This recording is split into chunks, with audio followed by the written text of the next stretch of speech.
the like pro-Western people in Iran, they took it when this conversation happened and we're like, oh my God, that means he issued a fatwa against nukes, so we can't have nukes now. And then they made it into this like big political litmus test red line thing that could not be crossed. Okay. They turned it into a red line. Nazar, thank you for the super chat. Why is Trump saying that the Iranians are ready to surrender? Because he's stupid. He's retarded. Marvin, thank you for the super chat. Great job. Thank you. Deep Green, thank you. Iran is doing a massive damage, and I don't think they've begun deploying their new weapons yet. True. A lot of these are short-range, outdated missiles, decades old, that they weren't even able to use during the 12-day war because they couldn't strike Tel Aviv with those missiles. Hazy, thank you for joining as a member. Imran, thank you for joining as a member.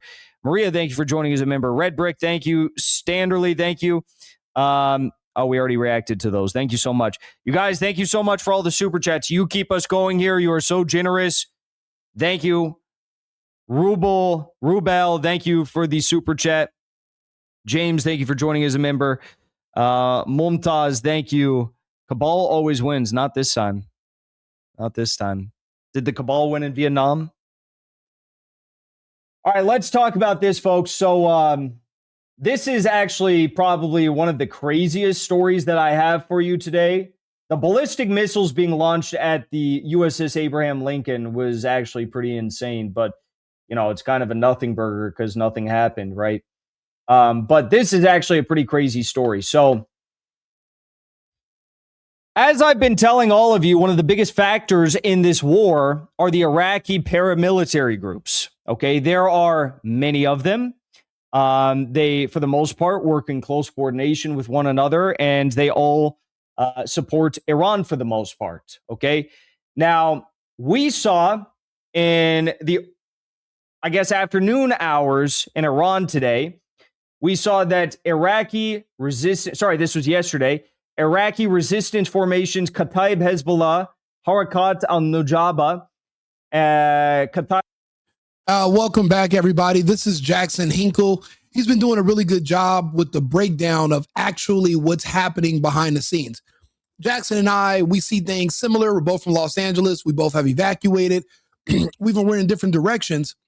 He's not necessarily a Trump fan, but I'm still a supporter of Trump. I just hate that he's so easily manipulated and influenced by the Zionists.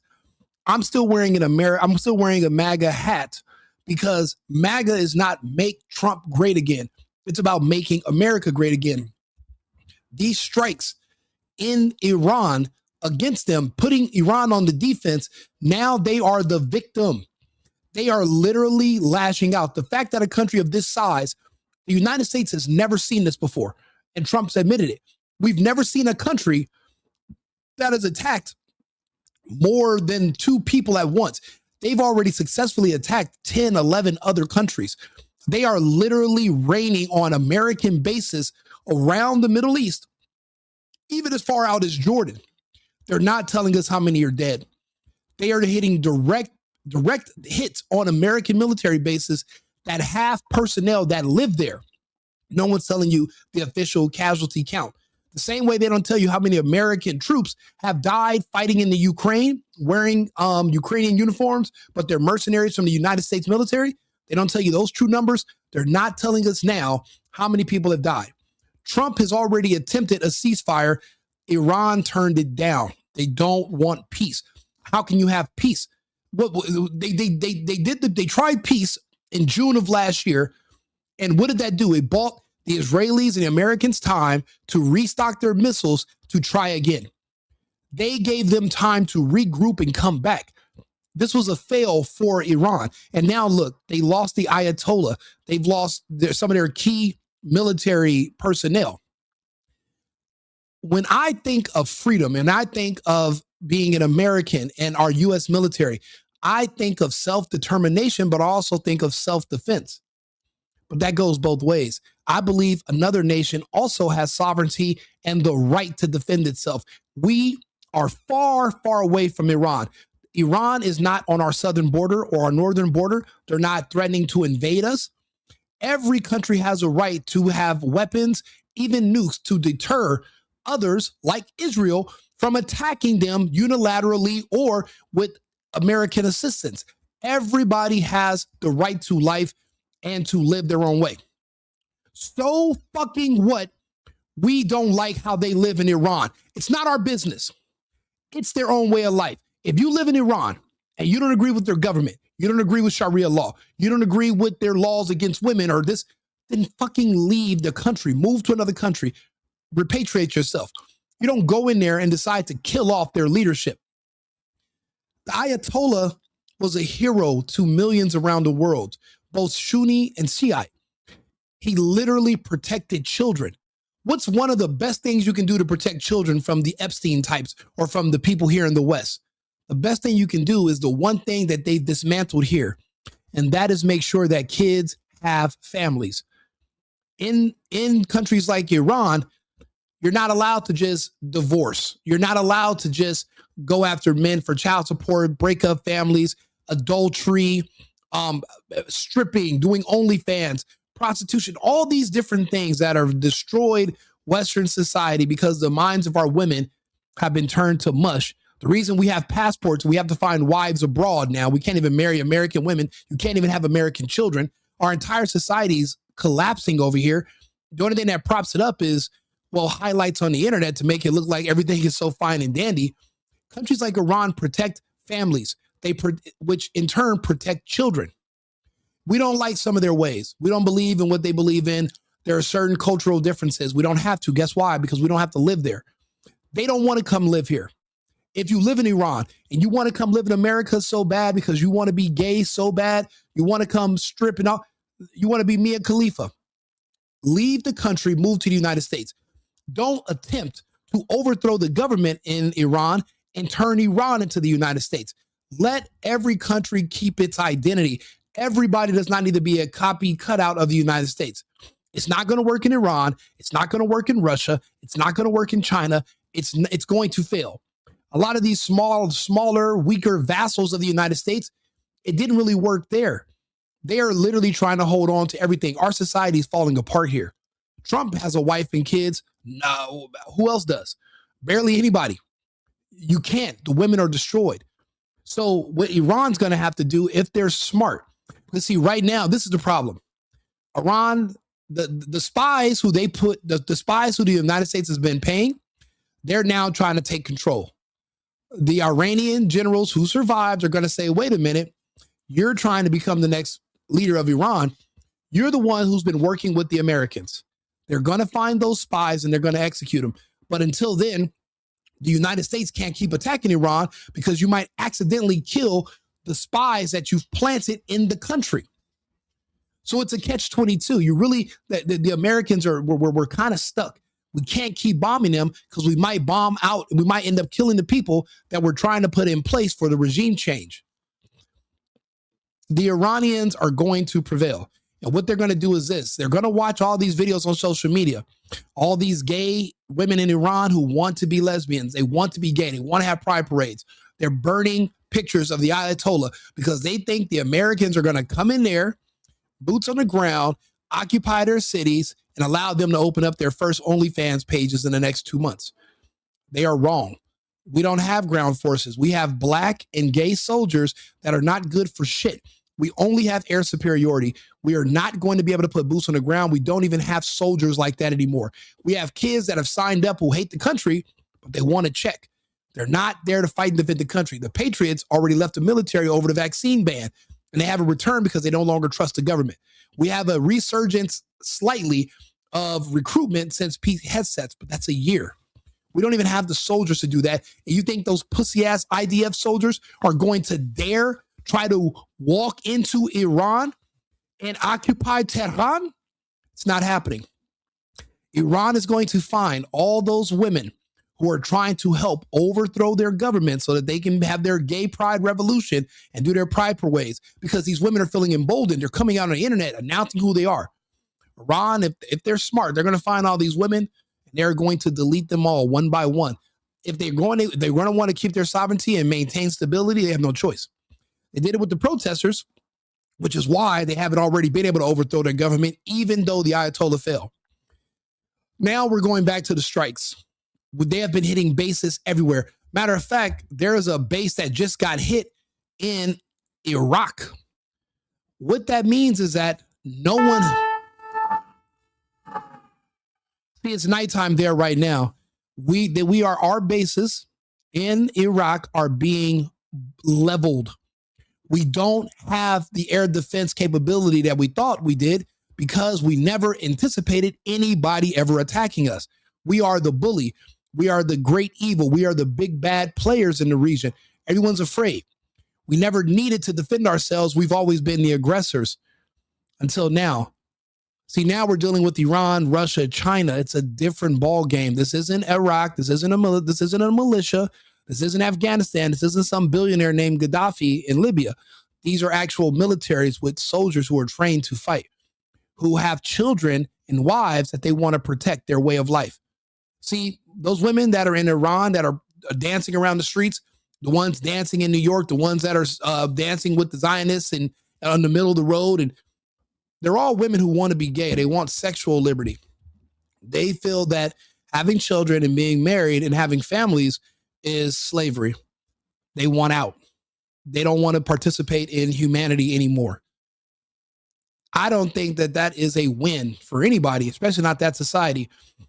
Those women are going to have to be booted out of the country, kind of like the Bay of Pigs style, where if you don't like it here, leave here, go somewhere else, go to the United States and go live go be gay in the US, or they're going to have to be deleted.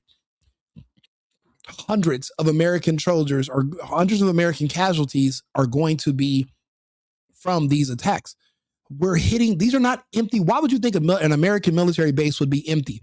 They cost millions per day to operate. They're not empty. You just don't know who's there. You're not supposed to. They don't care who's there. They're indiscriminately bombing certain targets that have been outlined from Jordan, Kuwait, Qatar, all over the entire region. And guess what? Tomorrow, the UAE, Saudi Arabia, is announcing they're going to join the fight. They got some big old beautiful targets in Dubai, like the Burj Khalifa, the Palms, and they have a lot of foreigners. You think Iran will have zero? If the UAE gets involved, Dubai does not have the capability to protect itself. I remember when the Houthis, attacked an oil field in Saudi Arabia. One attack that went through, gas prices rose 5% worldwide. These countries are a lot more fragile than they think. Yes, they have a lot of money. Money doesn't, just like in America, money doesn't make you tough. Money doesn't mean you can fight. You can be rich as fuck and get your ass beat. And that's what's happening right now. These countries decided to go against Islam, to go against their own God in an attempt to join the West. These countries, their populations are not gay. The West is gay. The West pushes pride parades and drag queen story hours for children. Everything about the West, for the most part, is about pushing homosexuality onto children. And now the women in these other countries see that as liberation. We are in different directions. The Islamic world is still a patriarchy. They are not going to fall in line with the whole gay agenda. And that's what the fight is all about. The Russians even said the war is going to be between countries that allow pride parades versus countries that restrict them. And that's what we're seeing happen right now. Dubai want to get involved. Dubai is going to have problems. They're going to have their buildings that they constructed. There's no air defenses, and they were not planning on ever being struck by missiles. They're biting off more than they can chew. And Iran does not want to hear this whole peace situation. They have the Russians. The Russians have Wagner. They have Oreshnik. They don't need peace. You've already attacked you killed the Ayatollah. That's the equivalent of killing the Pope. I want to get back to what Jackson was talking about because he has some really good takes right now. Saeed al-Shahada, Saeed al-Haq are now entering the battlefield, moving in lockstep with the regional escalation and targeting American positions across Iraq. I don't remember. I think it was Kataib Hezbollah, but it also may have been Nujaba. But like a few weeks before the war started, I did a video about all of these Iraqi militant groups, what they were saying, what they were threatening. And either Kataib Hezbollah or Nujaba put out a video where they showcased in one of their underground missile facilities that they have the Fatah 1. They have the hypersonic Fatah 1. So that is a huge development that they have missiles of that capability. So that was yesterday. Today, the Islamic resistance in Iraq came out and said, in the name of God Almighty, since today, Sunday morning, we have carried out 23 operations targeting enemy bases in Iraq and the region with dozens of suicide drones. Okay. So after that, there was a lot that took place. This is what they're referring to in the morning hours. Iranian strikes U.S. base at Erbil International Airport in Iraqi Kurdistan. So some people were reporting it as Iranian. I'm sure there were some Iranian strikes, but honestly, a lot of this was being done by the Iraqi militia groups. Warehouse hit on the U.S. base at Erbil Airport, confirmed by Sentinel-2. So they were hitting warehouses at the U.S. airbase in Iraqi Kurdistan, Erbil. Then we saw Saraya Alawiya Al-Dam in Iraq said, we attacked the American bases in Erbil with a swarm of drones. Now, this is where things get crazy, you guys. This is where things get crazy. This is where I quite honestly, in no way, shape, or form, would not bet on it in any way that I believe the story that there's only 8 casualties of U.S. troops. I do not believe that there's 8 casualties of U.S. troops because this took place 4 hours ago. This is the U.S. base in Erbil in Iraq as a result of Iraqi resistance strikes in Iraqi Kurdistan. That is a real image out of Iraqi Kurdistan at the U.S. base. Okay. That is not a good look for the U.S. That looks like Trump is actually kind of like getting raped. That is not a good look. That is not what winning looks like. That is not what a 2-day in and out operation looks like. That looks like a massive, probably missile warehouse was hit and is burning because these Iraqi resistance groups, as far as I know, they are doing drone strikes right now. I've seen no reports of the Iraqi resistance groups using like big missiles or anything like that, like the Fatah one I mentioned. So what probably happened is there was a drone strike, which these drones are very large, but there was a drone strike on what was probably a very big missile warehouse silo. And now it is all up in flames. So here, I think, is where you can see the video of it when it began. No, this was an Iranian strike on Erbil. So that was before. 4 ballistic missiles and drones. That was an Iranian strike. This is where we see it. There you go. So that was one of the strikes that took place. That was an air defense system, actually. So that was an air defense system going up. Not the big plume that you saw in the other video, but I mean, still a big plume, still a big explosion. That's an air defense system. You can see all the 80 missiles firing off there as it tries to grapple the fact that it was just taken out with a massive drone power, probably by Kataib Hezbollah or Nujaba. It is nighttime in the Middle East right now, and the attacks from Iran have continued, yet Trump and our side in the United States and Israel have both sent messages through the Jordanian government requesting a ceasefire. They're hoping to have time to regroup. Iran said no. Israel is already running low on ammunition. The United States has actually been seen delivering munitions to Israel because they are running out. Their Iron Dome costs billions of American taxpayers to operate. The reason we don't have discounted healthcare, the reason we have inflation, the reason we have a lot of expenses and things that we can't afford is because we're too busy spending money defending countries like Israel, and no one can even give us a clear reason why. Billions of dollars is being destroyed in the air. We just lost 2 $35 million drones that were shot down by Iran, and they are able to use cheaply made missiles that are being restocked by China and Russia to rain hell on military bases all over the Middle East, and we have no response. Again, We don't have boots on the ground anymore. The last time we seen boots on the ground was in Afghanistan. Before that, it was Desert Storm, and it was when Operation whatever the fuck, when George Bush sent them into Iraq. Those were different times. The military was made up of white males, white American men who were patriots. DEI and the COVID vaccine have literally purged our military from patriots and conservatives. It's now made up of gays and blacks who are communists and Marxists who are only in our ranks to earn a check.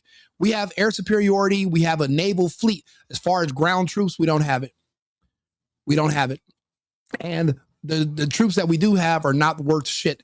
Go look at the videos on Twitter of what what our ranks look like in the American military right now. We don't have any ability to be an occupying force in Tehran or in Iran. The IDF, they're weak little gay, diverse women troops that are doing these sexy little dances on the internet. They are also not going into Iran on foot. They had a hard enough time going into Gaza on foot.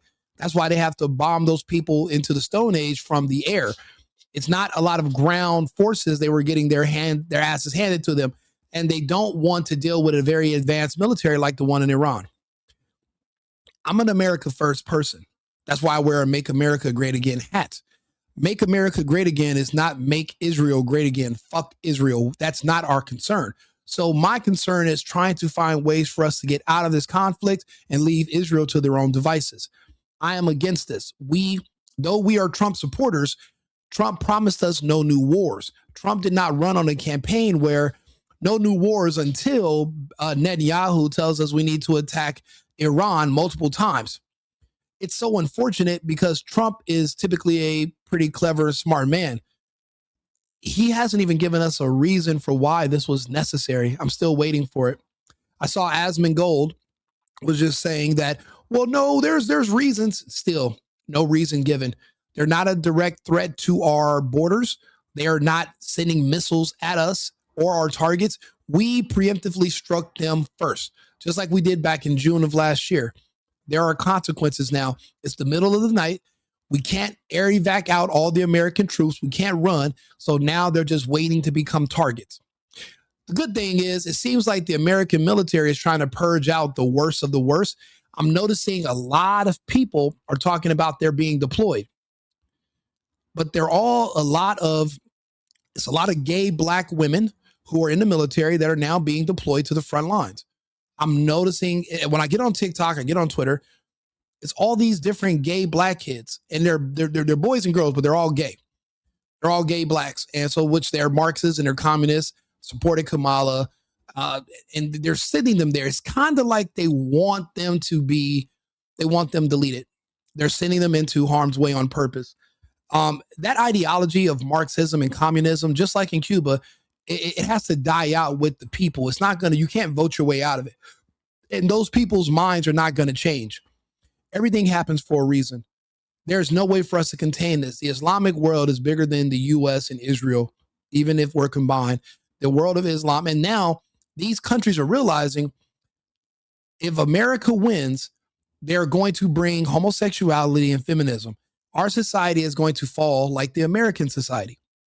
If you introduce feminism and homosexuality to these Islamic societies, there will be no more marriages. There will be no more children. These societies will crumble the same way they're crumbling in the West. Why do you think Europe has to import people from the third world? Why do you think why do you think Europe has to import people from Africa and from the Middle East? Because in their society already in the West, they don't have kids. Everyone's gay. You can't have a society if there's no people. You can't have an economy if there's no people paying into it. So these countries are understanding this is an existential threat. We can't. And now they're all being attacked because they've been letting the Americans launch assaults on Iraq from bases in their country. These countries wanted to stay neutral. They didn't want to be involved, but you're a party to this. The same way the Russians said this during the Ukraine battle, Putin said Poland, Hungary, any of these NATO countries around the Ukraine, if we find out any of the attacks that are happening in Russia, if planes are flying out from any of those airfields in these neighboring countries, That means these countries are akin to war, and we will strike them as well. So guess what those countries did? Because they were smart. They did not allow NATO and the United States to launch attacks against Russia from those bases. Unfortunately, these other bases, like in Jordan, Qatar, Kuwait, not so lucky. The Americans launched on Iran from there, and now they're paying a heavy price. They're going to have to end their relationships with the United States just to stay neutral and keep the peace. Also, it's not everyone doesn't want to be like the United States. Everyone does not want to be gay. Everyone does not want to have drag queen story hours for children. Everyone doesn't want to push grooming and homosexuality, and Gavin Newsom's Senate Bill SB 145 that decriminalizes sodomy for pedophiles. Everyone doesn't want to live like Epstein. Epstein is protected in places like California because of Newsom. That is the West. Everyone's pretending to be so surprised when they literally have laws on the books protecting pedophiles. Other parts of the world don't want to live like us. We don't even want to live like us. We're trying to end gay marriage. We're trying to push back and remove those disgusting and evil aspects of our society from our culture. We are trying to take our countries back from the gay, homosexual, LGBT movement. That's when we say we have to take our country back. It's not from black people per se and black culture, which we have to take it back from that. It's also from this gay culture. We have to save our country from them. No one else is, these people are already here. We don't have to worry about an invading army. There's literally gay people right now that are corrupting and perverting our children, grooming them, turning them against our families. We're losing our families. Feminism took our wives. The gay culture took your kids. As a man, we have to now go to other countries abroad, and we're afraid to bring women to this country that we marry because they might be too influenced by American women and it would contaminate them. We're trying to save our American culture.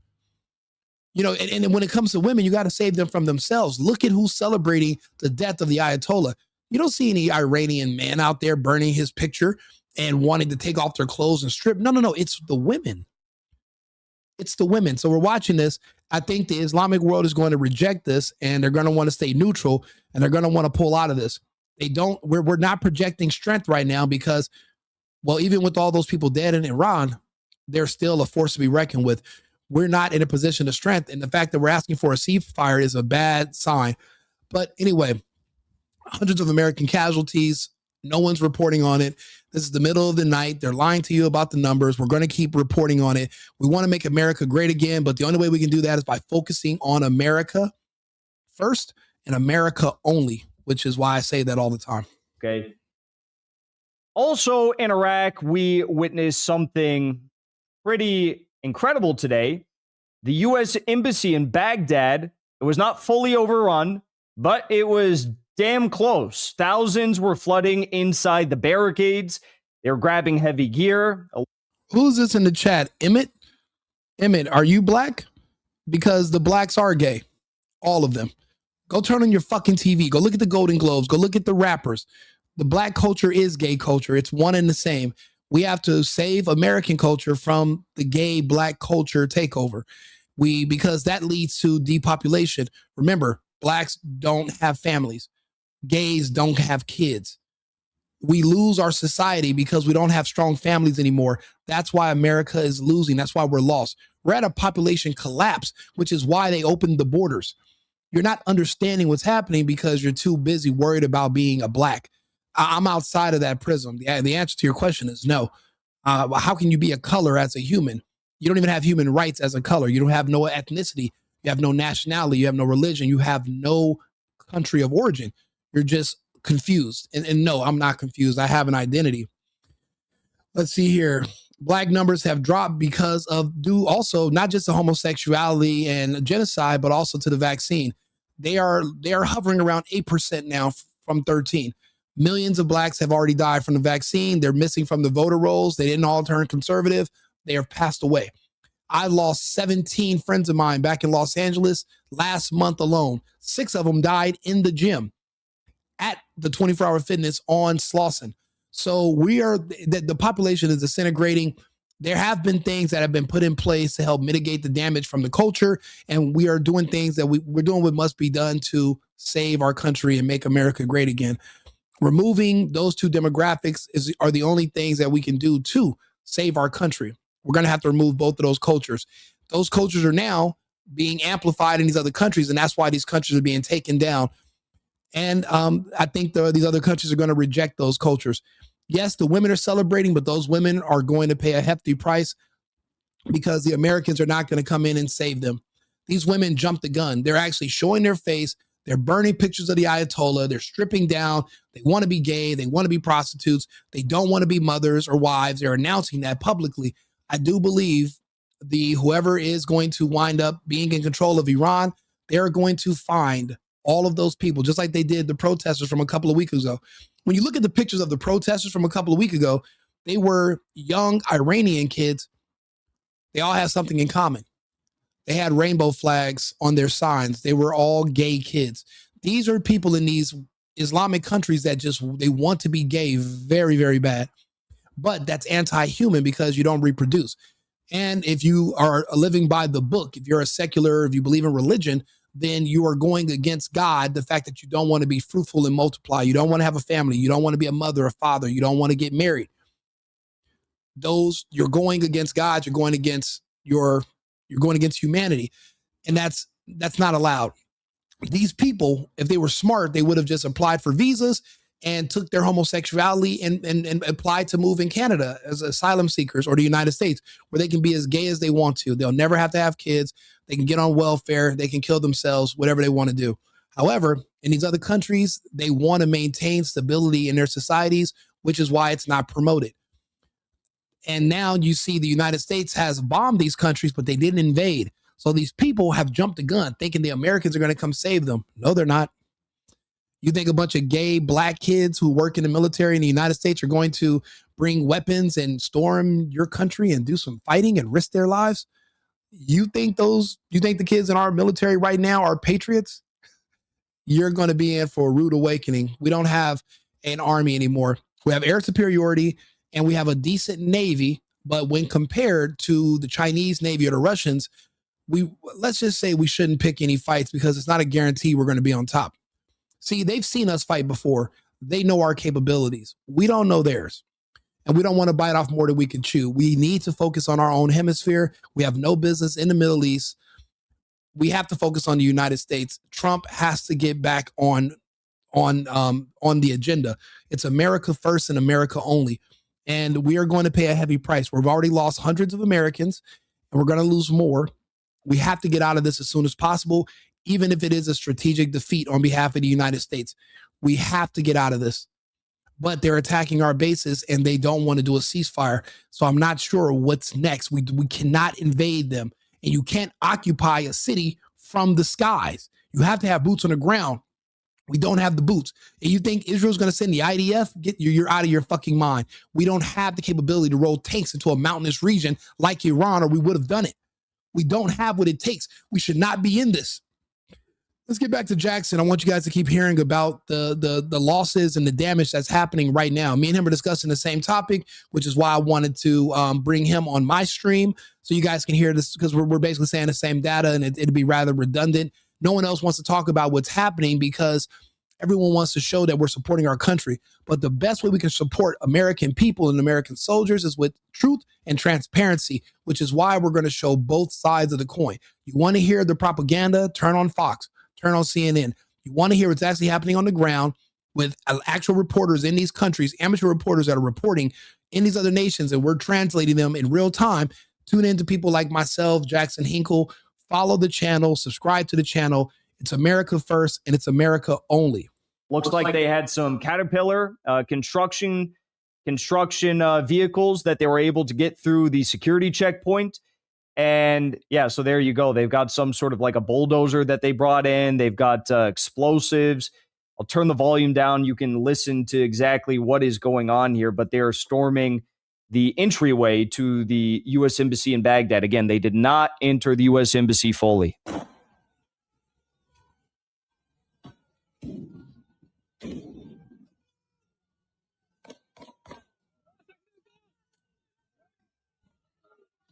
Front loader, bro. I don't know what these things are called. What does a front loader do? Tell me. What does a front loader? Educate me.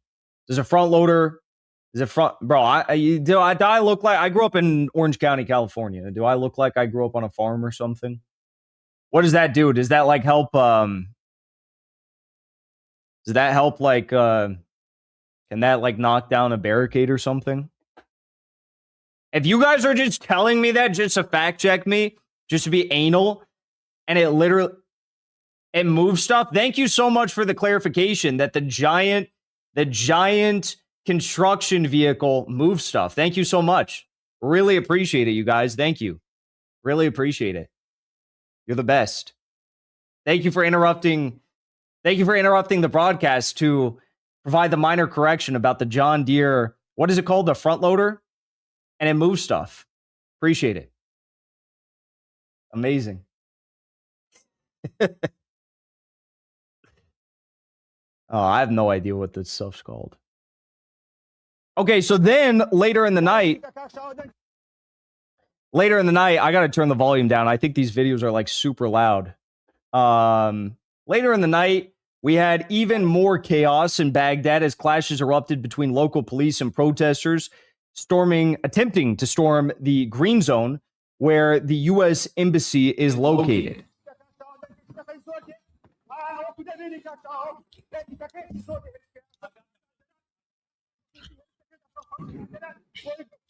If you guys don't understand what's happening, they're using, I just did a video about Pakistani men in Karachi storming the U.S. embassy, and many of them were killed. 9-10 of them were killed, but they're dressed like Aladdin. I saw one pistol. They're with open-toe sandals and sticks. Other men in the Islamic world are saying, okay, we need other strategies. We need to be able to crush their barricades and break their defenses down without being killed. We're going to use farming and construction equipment to break into these facilities. American troops inside these facilities only have so much ammo. If they are overrun by people, there won't be much they can do.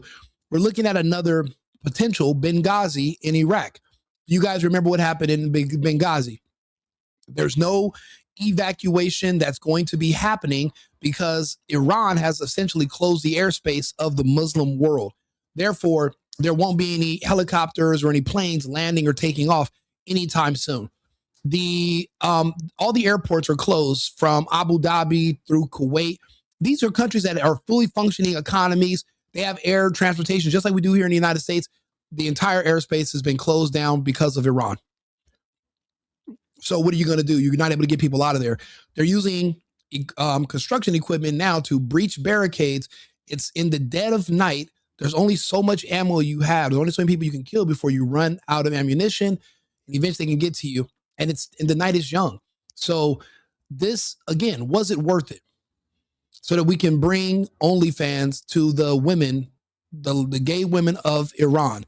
They want OnlyFans. They want pride parades. Not the men per se. It's mainly the women. Was it worth it? Hundreds of American lives just for an attempt to bring OnlyFans and homosexuality to Iran where it's not going to be a crime anymore. Was it worth it? The lives that are lost. And it's still not going to happen. It's not going to happen. So the answer is no, it wasn't worth it. But they tried. They tried. This is another strategic defeat for us because we don't have the troops to occupy Iran. It's a country of over 100 million people. We have how many military? What was 700,000? And if 70% of them are gay and black, then you don't really have a military. We don't have military troops for the ground. We have service members that look good on the rolls, but as far as capability, we removed all of our training standards. There's no more boot camp. There's no more Hell Week. All of the standards we used to have for our military, you guys don't understand. With DEI, that means that if you didn't want to run, if you didn't want to train, they couldn't kick you out of the military because it would be considered racist. Remember, they had men dressed in fucking uniform, pretending to be women, running our military until about 13 months ago. Do you know what this means? We don't have a fucking army anymore. So we're not going to be expected to prevail anywhere that's going to require a ground force to occupy. And even when that happens, you got to worry about guerrilla tactics. We went through 20 years of IEDs and suicide bombers in Iraq. in Afghanistan. You wanted to do that again in Iran, you're a fucking idiot. Just so that because people in Iran want to be gay? No, leave the country. Go be gay somewhere else. You cannot do it there. That country has its own way of life. It should be able to maintain its identity. We should not try to turn everywhere into America. That is fucking ridiculous. And now look, there's consequences, and these soldiers are paying for them.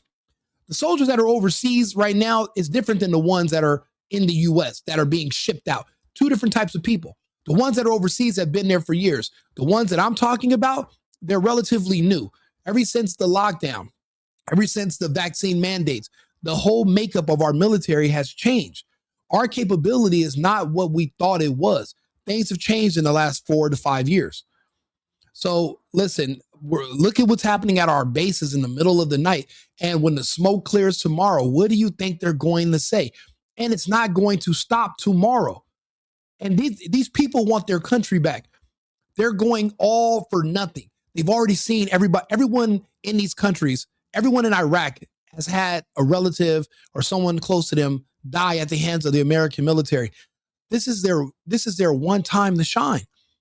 This is their one time to glow. It's either now or never. And everyone feels like that in the Islamic world. And after you just killed the equivalent of the Pope, what do you expect people to do? Sit on their hands and just wait to be next? No. When you're a weak society, when you're not a serious society, that's what you do. But when you're a patriarchy, when you're a society of men that have wives and children that you have to protect, you cannot wait to be next. And they're not waiting. We wouldn't wait as Americans. I wouldn't wait. I wouldn't wait for them to flip a coin and decide which one of us are going to die next when they feel like it. When Netanyahu says, hey, you know what? Now's their time. Go take them out. We see what they did in Gaza. The world saw what happened in Gaza. Thanks to Elon Musk, we have X, we have transparency. It was televised. And now we're looking at the reaction. They all understand the assignment. They're never going to have a chance again like this right now. Iran is doing the heavy lifting. Now everybody else has to do their part. Whatever little they can. Iran put themselves out there in the forefront with no fear. The rest of the Islamic world is not going to back down. They can't. If they lose, feminism and homosexuality takes over their countries too. Then we lose the world. We won't have nothing left but China and Russia. China and Russia are only two non-gay countries left in the world. The rest of the world is pushing pride parades. Iran, China, and Russia, the only last countries that don't have pride parades. Fact check me on that. Well, I hope this guy's not saying anything bad. To be honest, I have no idea what he's saying. Translators. If we've got John Deere tractor front loader specialists in the chat, we definitely got to have someone that speaks. Israel wasn't defending itself. Israel is the aggressor. Israel is the evil. Israel is the monster. Israel is the problem that we have in the United States. Who pushes the gay agenda here? For a matter of fact, who was pushing the gay agenda in the Reich? In the 30s in Germany, who was pushing it? Who wrote the books that were burned in the Reich?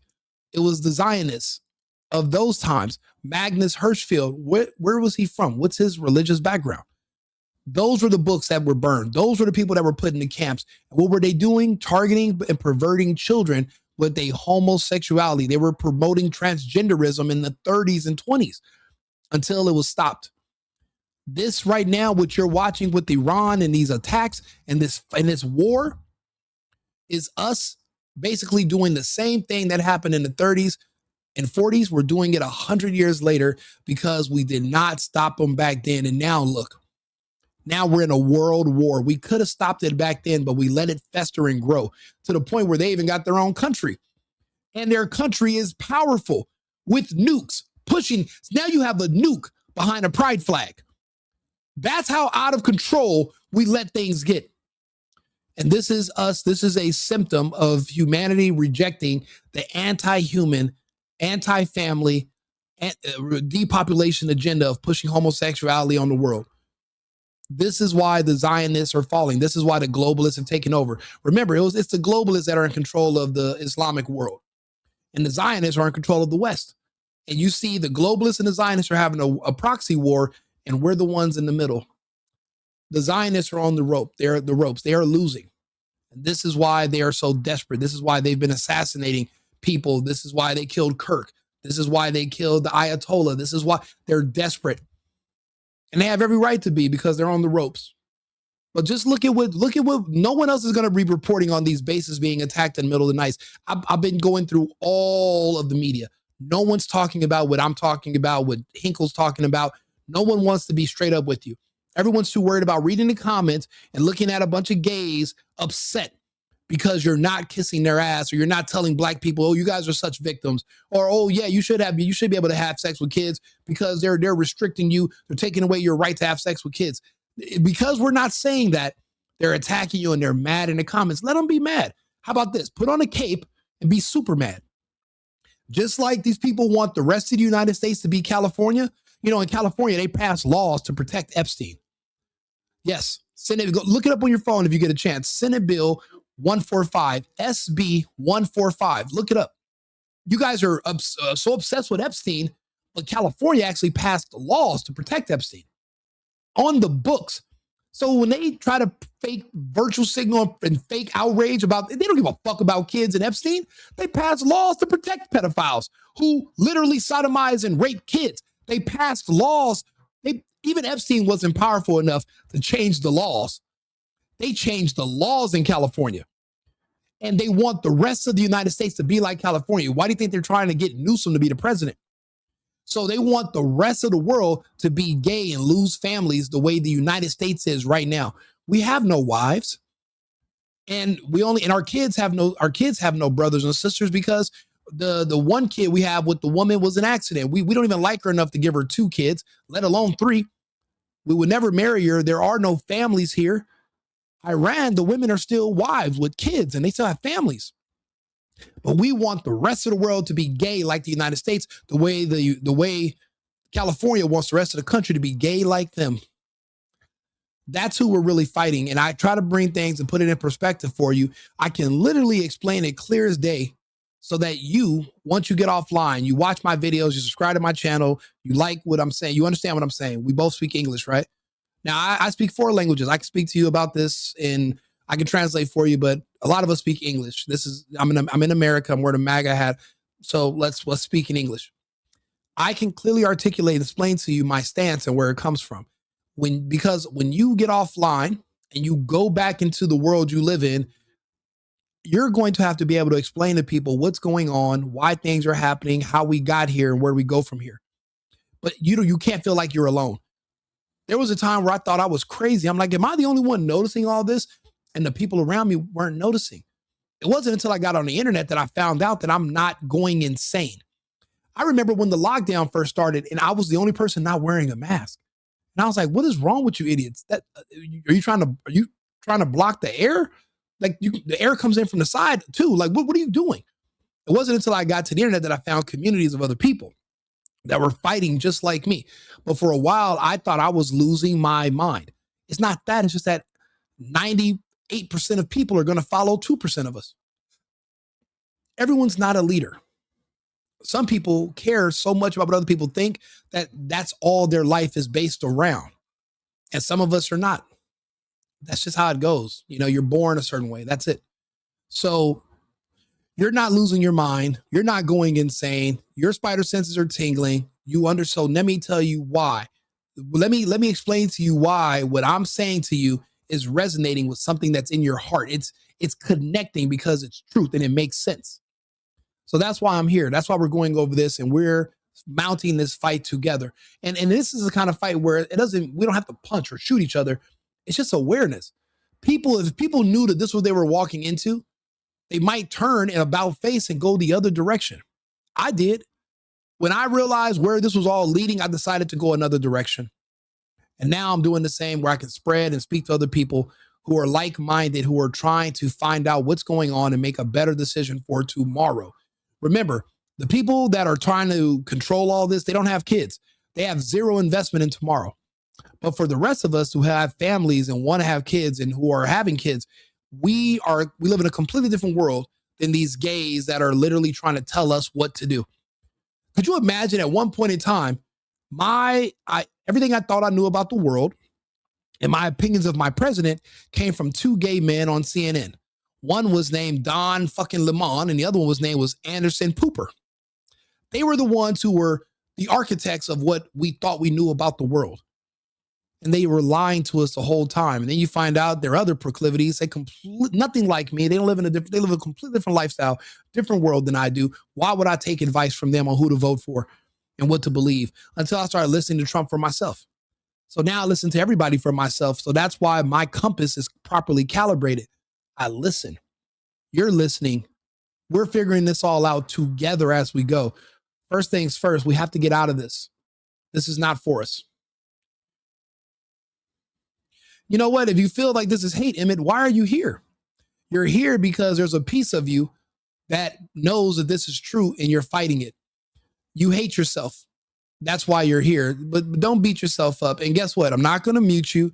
I'm not going to ban you. You're going to get this lesson and you're going to be my case study for the day. You're going to be the example. People are going to argue with you on my behalf. People are going to watch what you're saying, listen to you, and they're going to fact check you and think about it. And they're going to say, this is what he talks about. I actually need you to stay. I'm not going to get rid of you. And besides, you're in no position to insult me. You're in an inferior position. Therefore, you're not there. But I do appreciate you even still being here. I do need the interaction and we do need the example that can be made. Anyway, let's get back to what Mr. Hinkle is saying. I just standard Arabic, right?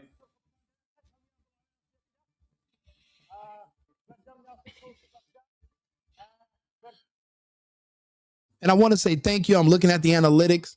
Thousands of people so far have been tuning in. We're on 8 different platforms right now.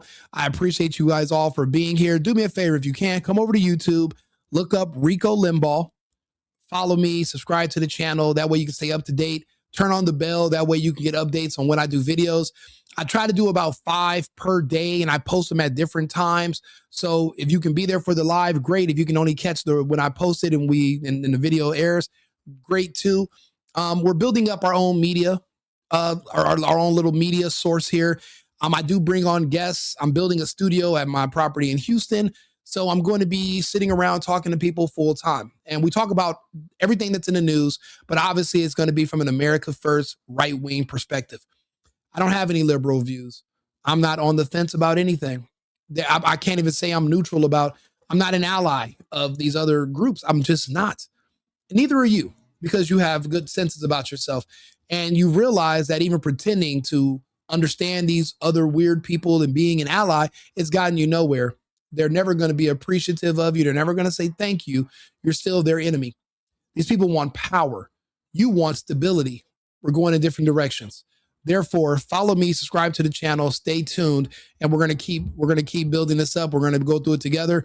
If you guys want to be a guest, you can send me an email, therightwingrico@gmail.com. Thank you all for being here. Let's get back to the show.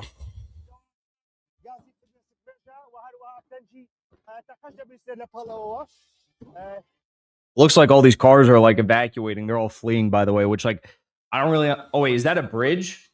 That's is that the bridge thing? The suspended bridge or whatever? That's a bridge maybe? Because that wouldn't really make sense that cars would be leaving. I've never been to the green zone. I mean, I think I drove past it when I was in Baghdad, but like I didn't get this close to it.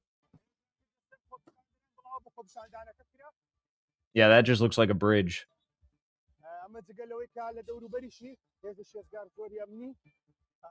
But does that lead into like the green zone? Like, are people leaving it?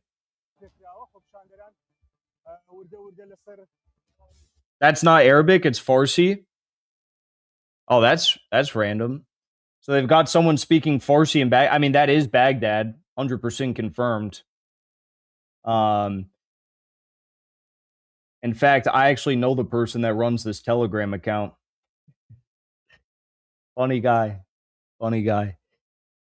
Anyways, we have so Thomas Keith, great Twitter account. You should all follow him if you want really good, up-to-date information about what's going on in this conflict. I was never here on Twitter. Highly recommend.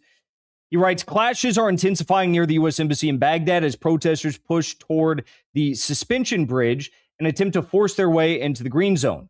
Crowds have tried to breach the main gate leading to the embassy. prompting Iraqi security forces to deploy tear gas in an effort to push them back. Confrontations continue along the main road into the Green Zone, with more protesters arriving and the standoff growing more volatile. Okay. Now, here is probably one of the most surprising parts of the story. And this is the last part of the Iraq story. Then we're going to be getting into how Saudi Arabia and the UAE may be joining the war now, which is crazy. But Ayatollah Makrem Shirazi and Grand Ayatollah Nouri Hamadani, both Iranian clerics, they both declared jihad for the martyrdom of Ayatollah Khamenei. Okay, so two Iranian clerics, two of the the most important Iranian Ayatollahs declared jihad. And I mean, what can I say? I'm not surprised. Okay, I mean, they were very close with Ayatollah Khamenei. This is an existential war for the Iranian nation, for the Iranian civilization. But what? It's not existential for us. We have no business attacking this country. And Trump can't even give us a solid reason. These countries have a right to have nukes. And I'll be honest with you, I think the whole story about nukes is fake. I don't even believe nuclear weapons exist. As far as I could tell, the bombs they dropped on Hiroshima and Nagasaki was the same one they dropped on Dresden, Germany. And that was just a extensively large firebomb. They firebombed those cities, which is why they were able to be rebuilt within the next 3 years. It took 4 years to rebuild Hiroshima and Nagasaki and Dresden. There was no radioactive isotopes. There was no sterility amongst the people. It was just a badly bombed city with fire bombs. No nukes required. The whole notion of nukes is just a way to keep bigger countries from invading each other, and that's a deterrent to keep their populations from calling for them to be invaded by one another. If you're a large enough countries, you should be able to join that falsehood and claim that you have nukes so that the Israelis and the Americans are not doing what they did to Iran. If they thought Iran had nukes, or if Iran could declare they had nukes, they wouldn't do this the same way they didn't do it to North Korea. When Kim Jong-il started saying, hey, I have nukes right now, invade me. They didn't run up in North Korea, did they? And they still haven't. They didn't drop a Delta Force in North Korea and kidnap Kim Jong-il and his son, did they? They sure the hell didn't. So that's why it's a good thing for these countries to claim they have these weapons. They're not saying they're only having these weapons for defensive purposes, because if Israel has these weapons in the region, everybody should have them. Why should Israel have a monopoly on self-defense? It doesn't make any sense logically. And if we're talking about equality and being fair, well, then that's the only thing that would make sense. What's very surprising is that even though it was rumored, it was talked about, it was discussed that Ayatollah Sistani in Iraq was going to be issuing a fatwa against America and issuance of jihad if, in fact, Khamenei was targeted or martyred. Sistani came out and merely offered condolences to the Iranian nation and called for unity. So very interesting. Doesn't change the fact that Iraqi, militia groups are all operating. Doesn't change the fact that, the Green Zone is on the precipice of being overrun. Well, probably not overrun. It would just be a lot of dead people, right? They would just kill a bunch of people. That's probably what would actually happen. Doesn't change that, but it is very interesting. You know what? I'm not an internal Iraq. I just saw that. You know what? That's a really good point, Bernard Goodhead. Africa is with Iran. Africa, I'm noticing that in Ghana, I've seen in Kenya and Nigeria, they are literally protesting the death and the murder of Ayatollah Khamenei. They are with Iran. Again, the Ayatollah was a figurehead for families.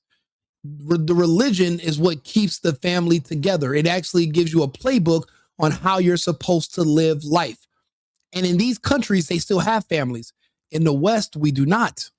Families are a thing of the past. Strong families is what made our country strong, which is why dismantling the family has been priority number one in the West for the past 30 years. And it's been extremely successful. If you guys don't live in the US, consider yourselves, you're not in the know, but we literally have passports because you can no longer have a family here in the United States. And if you attempt it, do it at your own risk. So when you see people in Africa, they still believe in families. They're still humans. The anti-family agenda in the United States and in the West is anti-human because there's no reproduction. You're not allowed to have kids. They push abortions and homosexuality, and that's what the women in Iran want. Well, a small group of them, which is why the Iranian government is going to find them, and they're going to delete these women. They're going to have to purge them from society. If your father didn't do it, if your uncles didn't do it, the government is going to have to do it if they're going to maintain stability and be able to keep their sovereignty, because it's the women in Iran that are trying to push to overthrow the government. They're the ones who are burning pictures of the Ayatollah. That's like women in Italy burning pictures of the Pope. You wouldn't stand for it because you see the Pope is the pillar of religion, your foundation for your family. The Ayatollah is the same in the Muslim world, if that makes any sense to you. Wacky player here. I don't got the inside ballpark details or whatever it's called, but that I do find interesting. We'll see if that develops. Try to figure that one out. All right, folks, thank you so much for tuning in. We are going to talk now about how the Saudi Arabia and maybe the UAE will be joining the war against Iran. I want to say thank you to those of you sitting in super chats. Lean, thank you so much. How long do you think the war will last? Weeks or months. I think it's probably, it could last till tomorrow, could last years. I think the most likely outcome is it's going to last months, maybe a month or two in particular, to be specific. Ashkan, thank you for the super chat. Did Iran hit a nuclear plant in the desert? No, I think that would be breaking news. I did hear some reports that near the what's the nuclear plant that Israel has in the desert? I'm blanking on the name of it right now, but they did strike something near that. But even if that was hit, we'd have no idea. We'd have no way of knowing, even if it hit the compound, but not the reactor or the storage or something. Dan, thank you for the super chat. They killed the supreme religious leader of various countries during Ramadan. They made him a martyr, and it was very stupid. I agree. Rubel, thank you for the super chat. Parse, thank you for the super chat. UAE will definitely FAFO. I think they already are. They're FAFOing for signing the Abraham Accords. Anonymous, thank you for the super chat. Is this going to spiral into World War III? I mean, anything could happen. Personally, I don't think so. France, Berlin, London said that they're willing to help out in this conflict, but in World War III, personally, I say no. Personally, I say this is going to last 1 or 2 months. And then everyone's going to call it a wrap. Okay, my thoughts. That's kind of what I imagine is going to happen here.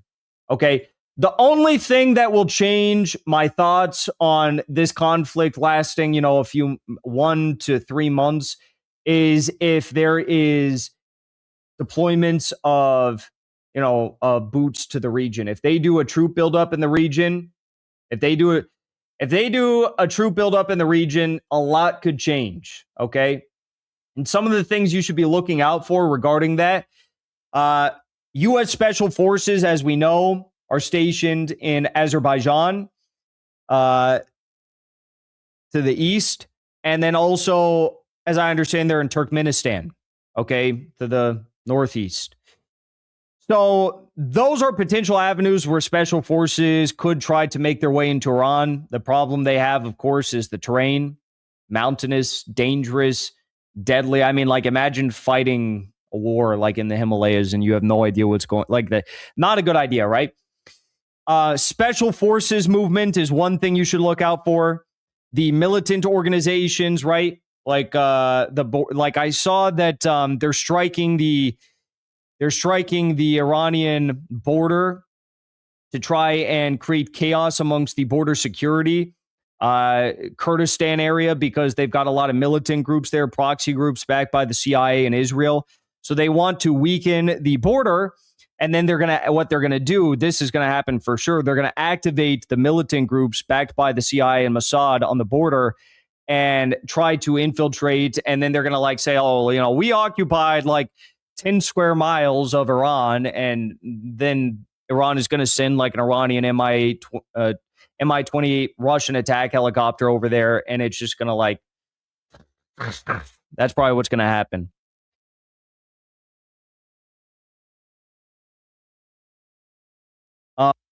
I agree with that assessment. If you want to know how this is potentially going to play out, just look at what happened in the Ukraine. Remember, the Ukraine's been getting their asses handed to them.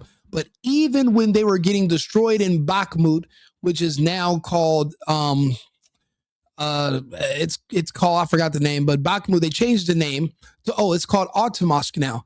So just like when the war's over in the Ukraine, it's going to be called whatever the Russians want to call it.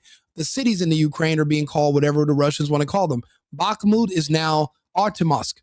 While they were fighting to defend Bakhmut and they developed a meat grinder for the Ukrainian military to be grinded up, the Ukrainians sent a brigade into villages along on the other side of the Russian border into Russia. And the Russians went through there and they completely obliterated them. But they wanted to be able to say, for a short period of time, maybe about 2 weeks, they were able to occupy about 9 to 10 square miles of Russian territory, just to say they did. But all those men are gone now. They're conscripting men in their 60s and 70s, and the war has been over. The Russians are just taking their time. So they're going to try to say that they were able to occupy small portions of Iran, but the mountainous, they don't have the terrain that they have is going to be impossible for our vehicles to get into and for us to actually stage a massive offensive. We don't have the ground troops. And even if we did have the ground troops, they would be able to counter us because they know the terrain. We don't, and we're not prepared for it. And it's not a big enough necessity for us to take Iran. We don't need that territory, and we don't have what it takes to occupy it. We could not even handle the Afghanis, which was only 1/10 the size, and none of the weaponry. The Taliban is nowhere near as powerful as the Iranian Royal Guard. Are you insane? So yeah, if you want to see how things are going to play out, just look no further than go watch the reportings that have been going on from the front in the Ukraine. That's what you want to go look up, Bakhmut or Artemovsk and the surrounding territories, and look how things were a year and a half ago. And that's what is a good study for you to when you're comparing on what's potentially going to happen in Iran as well. Answers question. Thank you for the super chat. Appreciate it. Thank you guys so much. So generous. Most generous community in the world. Thank you so much.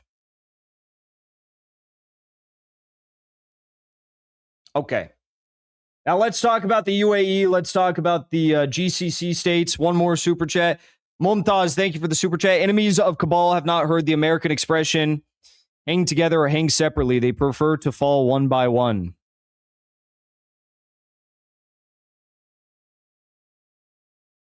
Well, some could say that maybe if the Islamic response had been more unified at the start of the Gaza genocide, we wouldn't be in this position right now.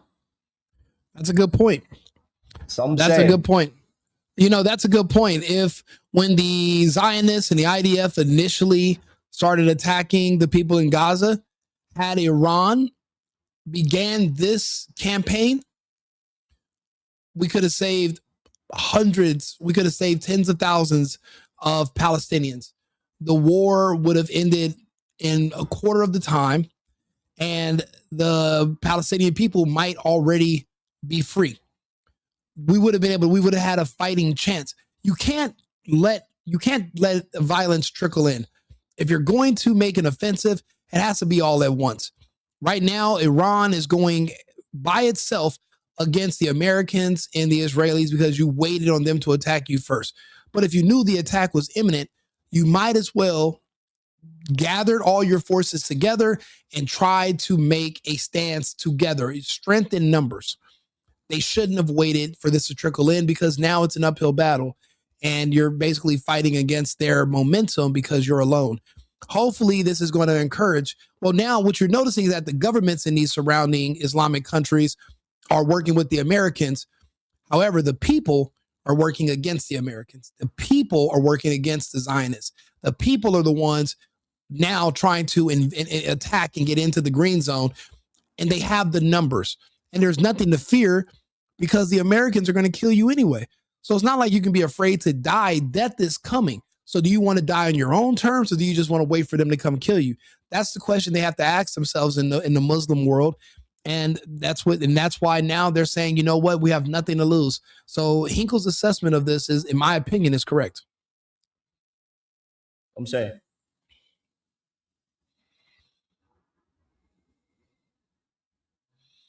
Okay, let's talk about this. So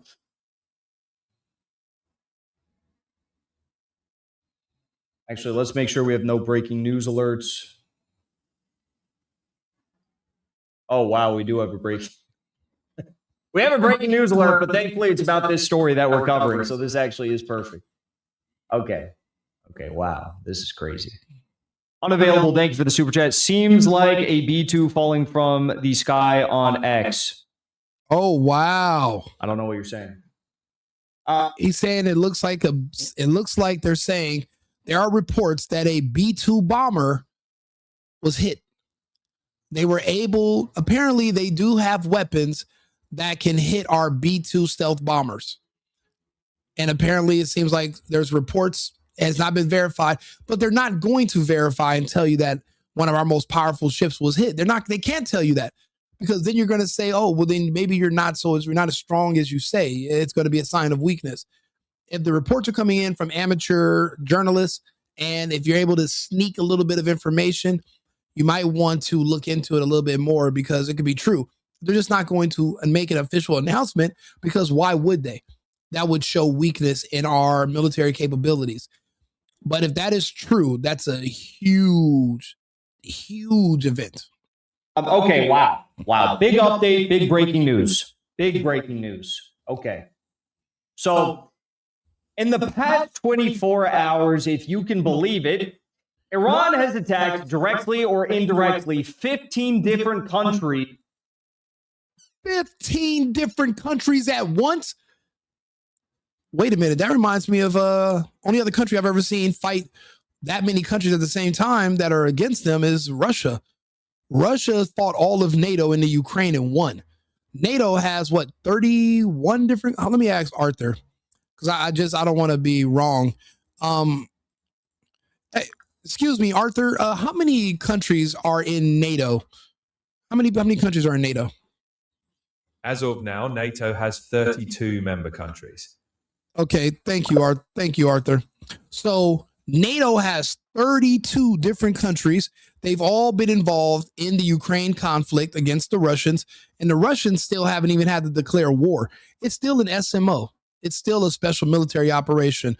So as of now, Iran is following the Russian playbook, and they've attacked 15 separate countries at once. Unfucking real. America has never done anything like that. Right now, we're having a rough time just being involved in the Iran conflict, plus fighting the cartels in Mexico. Wow, we're spread thin, as is. Imagine if we had to fight 15 different countries at once. That's just unfathomable, but this is crazy. Or their militaries, okay? They have attacked Israel, United States, United Arab Emirates, Saudi Arabia, Qatar, Kuwait, Jordan, Iraq, Bahrain. No, unfortunately, Oregon, Russia was butchering NATO soldiers in Ukrainian uniforms.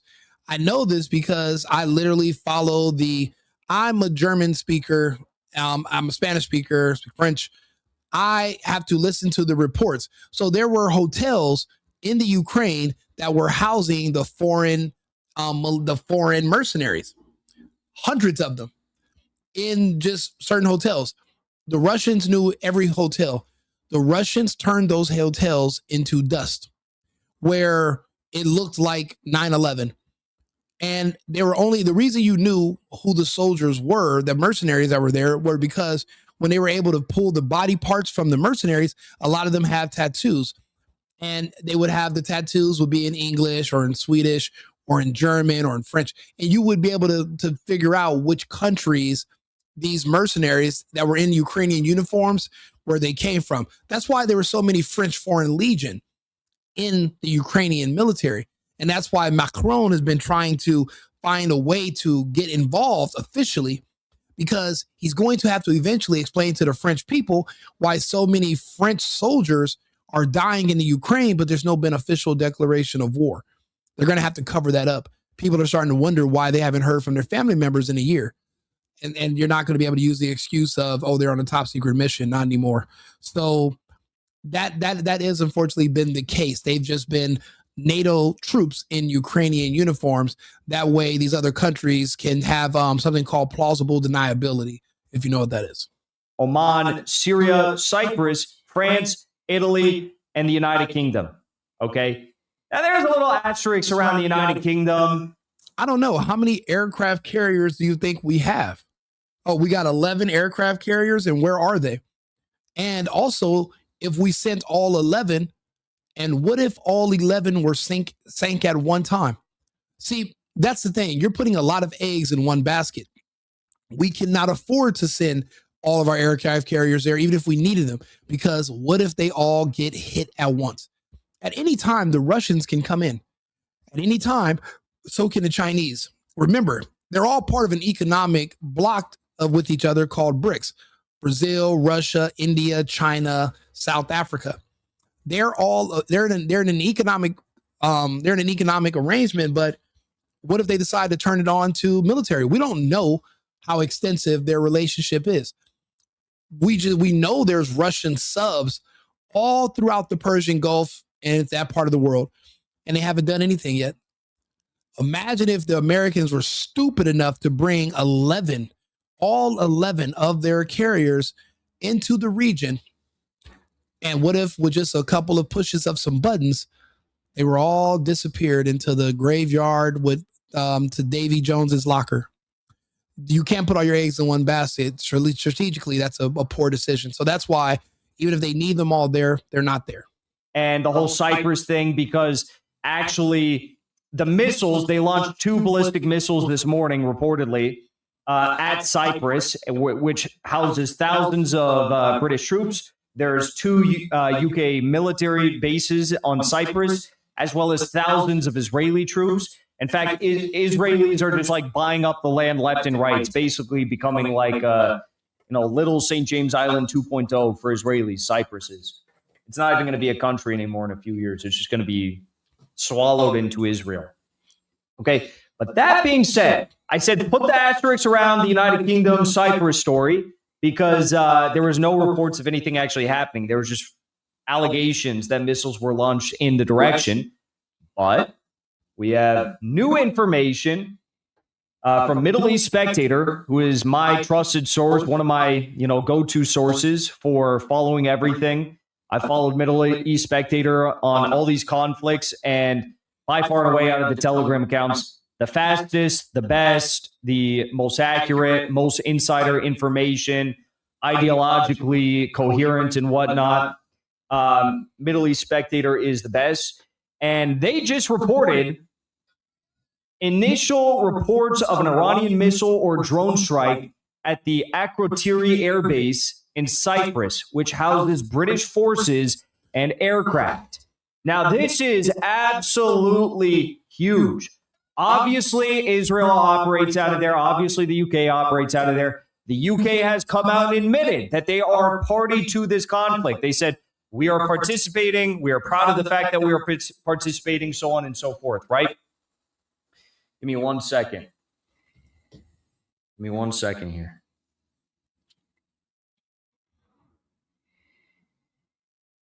So this is absolutely crazy news. Crazy news. Initial reports of an Iranian missile or drone strike at the Akrotiri Air Base in Cyprus, which houses British forces and aircraft. if Iran just struck the UK base, or sorry, it's the Akrotiri, so it's like a British base. Wait, is it a British base? Akrotiri?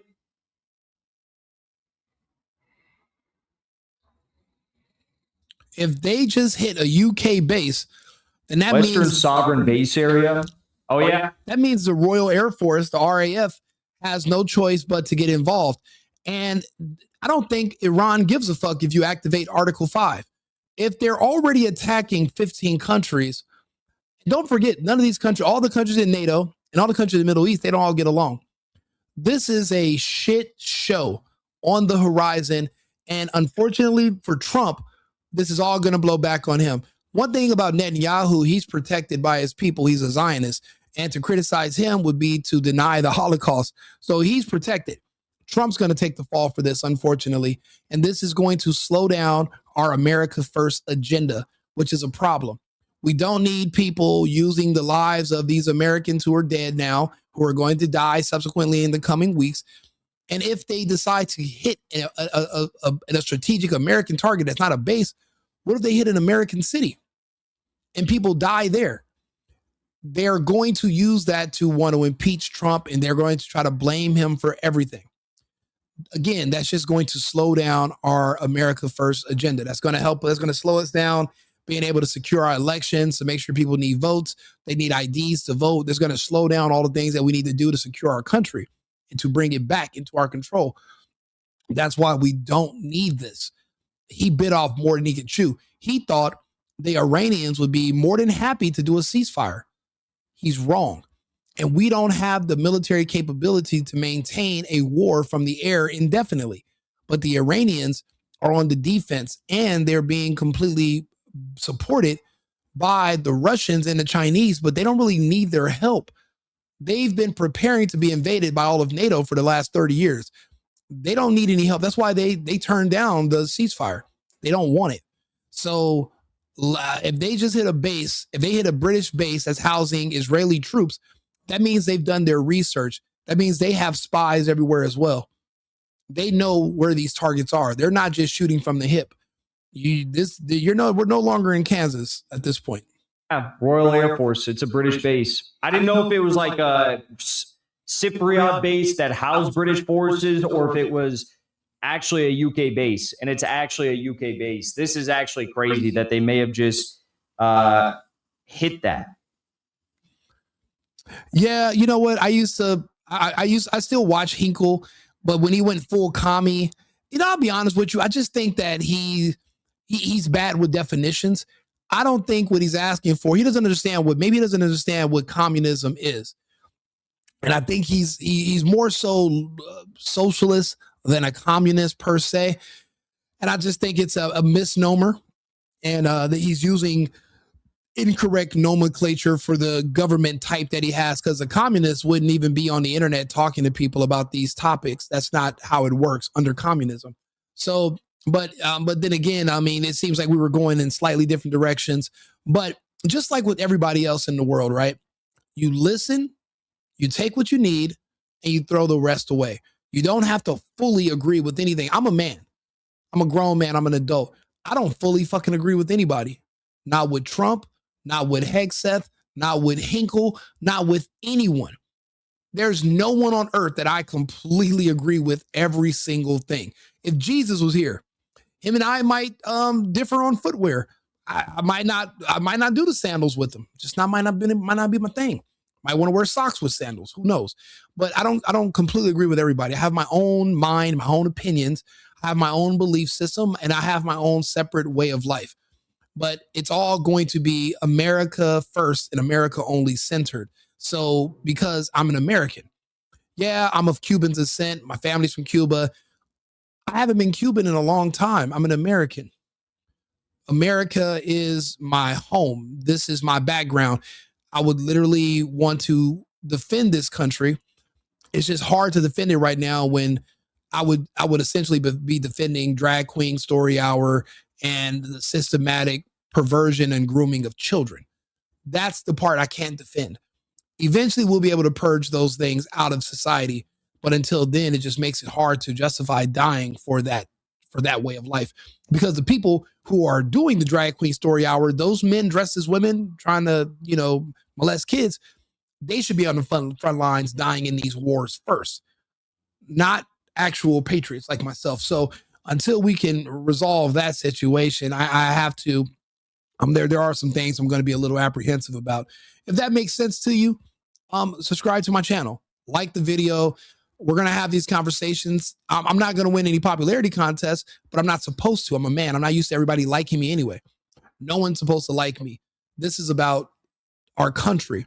I'm not here to necessarily, necessarily just make everybody like me in that way. I want to have these conversations that are going to be tough and they're uncomfortable, but they have to be had. We're the time for the niceties. Those days are over.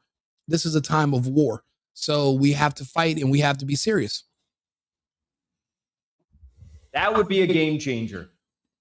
And I guess it would maybe give more of a reason for the recent reports we've been seeing from London, Berlin, and Paris that they're going to. Oh, man, where'd that weird piece of where'd that Emmett guy go? He left. Oh, well. All right, we can keep going. But we need our resident trolls sometime. Am I a Republican? I'll be honest, I despise Republicans. I'm a conservative. Republicans are weak. Republicans are more so just speed bumps for Democrats. I am a MAGA conservative. I'm an America first. So we're a completely different category. We're a hybrid of MAGA and America first because I'm America only. So I'm a step further in the direction of pro-America. So that's a completely separate category. We don't fall in line with being Republican or Democrat. We think both are weak. They're uniparty pieces of shit, and we have to remove them from American politics. The same way we have to remove money. There are certain things that have contaminated us and destroyed our society. And the initial framework was amazing. Our forefathers put together, but since then it's been perverted and it's been interpreted to fit these agendas. But that whole Zionist agenda of pushing homosexuality and all these different things, that's where it's all, that's the source of the perversion of how everything's getting twisted. I'm more of a traditionalist, and I want us to go back to what we were intended to be. And we're going to get there eventually. Join in on the conflict for defensive purposes, of course, right? I mean, if you want to join, you're more than welcome. All you have to do is subscribe to the channel. I don't charge anything. I do these videos every single day for free. I have a business, I work, I have my own money. So when I'm doing this, it's not necessarily so that I can make money off of super chats. Do people do super chats? Yes. Do people do super stickers and send money and cash apps and stuff? Yes, they do. And I appreciate all the support. I use it to buy better microphones. I use it to, do more promotions and marketing, but I'm still a one-man show. I build all my own thumbnails. I do all my own headlines. I put everything together. And I'm operating out of my own house. This is just in my spare room here in Arizona, but we're going to be going back to Texas in the next few days, and I'm building a studio at my house there. So all the support does help. But again, I do these shows for free. They don't cost anything. You can support if you want to, but just you being here, liking the video, subscribing, sharing it. If you guys all, was it 380, 390? It's fluctuating. If you guys all shared the video just one time, I could be one of the largest creators on YouTube in the next 6 months. I can be one of the largest. Because, again, a lot of our favorite creators took the vaccine. So a lot of them are sick. They're just not telling you they're sick because they don't want you to know, because they don't want you to say, I told you so. So a lot of them will be passing away, unfortunately, like one of my heroes, Scott Adams. And we're going to need more people to fill that space. I understood that this population decline was coming. So that's why I decided to throw my hat in the fray, because there's going to be a big opening now. There's a gap. So I'm here to fill that gap. I'll provide information, content. I'll talk to you about the news. So if you subscribe to my channel and you follow me, that's all I ask for. You don't have to send any money or pay for anything. I do the videos for free. I just appreciate you guys' support and the shares, and that's all I need. So thank you very much. And yeah, please, you can subscribe and join the movement. I'm here. I'm not going anywhere. So now, what's so incredible about this whole thing is, like, Israel claims, like, oh, we're so big and strong because we achieved air superiority above Iran. And that's even disputed. But like, who cares? Like first of all, you achieved nothing. You achieved nothing, Israel. Everything you've ever achieved is because the U.S. taxpayer has been forced to give it to you. Your fighter jets, your air defense systems, your missiles, your stupid Iron Dome, all this bullshit is because you literally blackmailed our politicians with Jeffrey Epstein and you stole this shit. You know what? I wanted to read the comment from Taruk Kogo 5120. He said, "What are you saying, my friend? If America is your home, then Iranians and Americans have the right to live in Iran, but Iranians don't." It's not that. I don't believe that disgruntled gay Iranians who have been poisoned with this Western ideology about homosexuality and feminism, I don't believe that they have the right to call for other countries to help them overthrow the government that has been in place for over 40 years that's kept the country secure and stable all this time with everything stacked against them. Israel's been calling for the destruction and the invasion of Iran for 30-something years. The Ayatollah has protected them with the Iranian military, the royal guard, etc. I remember Ahmadinejad. They're saying that he died in the latest Israeli strikes, and I believe he was a brilliant man, and that's such a waste of life. However, they kept their country stable. Their children had parents. Their husbands had wives. And in my opinion, it doesn't necessarily get much better than that. You might think you need boats and cars, and you need access to PlayStation, and you need porn, and you need all these other horrible things that destroy society. You might think that's what being free is because you live in the West. But real freedom is having a family and a wife and children and a structure and something that motivates you to want to get out and be the best and support your home, support your country, and believe in God. That's what God intended for us. Some of us think that other things are more important, and we're the ones that's lost. People in Iran, they were on the right track, but there are those in those countries that want to be gay very, very bad. They want to do OnlyFans. They want to sell their bodies. They want to degrade themselves. And then they're going to want a Persian man in 20 years to come and save them, piece them back together and take care of them. And they're going to fail the same way the women in this United States. 20 years ago, they were begging for freedom of sexual freedom. They went to go do porn. Now they're in their 30s and 40s. Nobody will marry them. Nobody wants to purposely have kids with them. And it's destroying our society because the men have passports and we go to other parts of the world now. So we're watching our whole society here in the West disintegrate.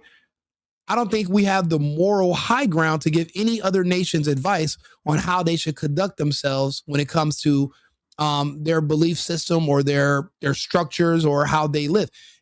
Iran has the right to have its own society. You should not, as Americans, it should not be our job to go and turn Iran into a baby America or to a baby St. James, a baby Epstein Island.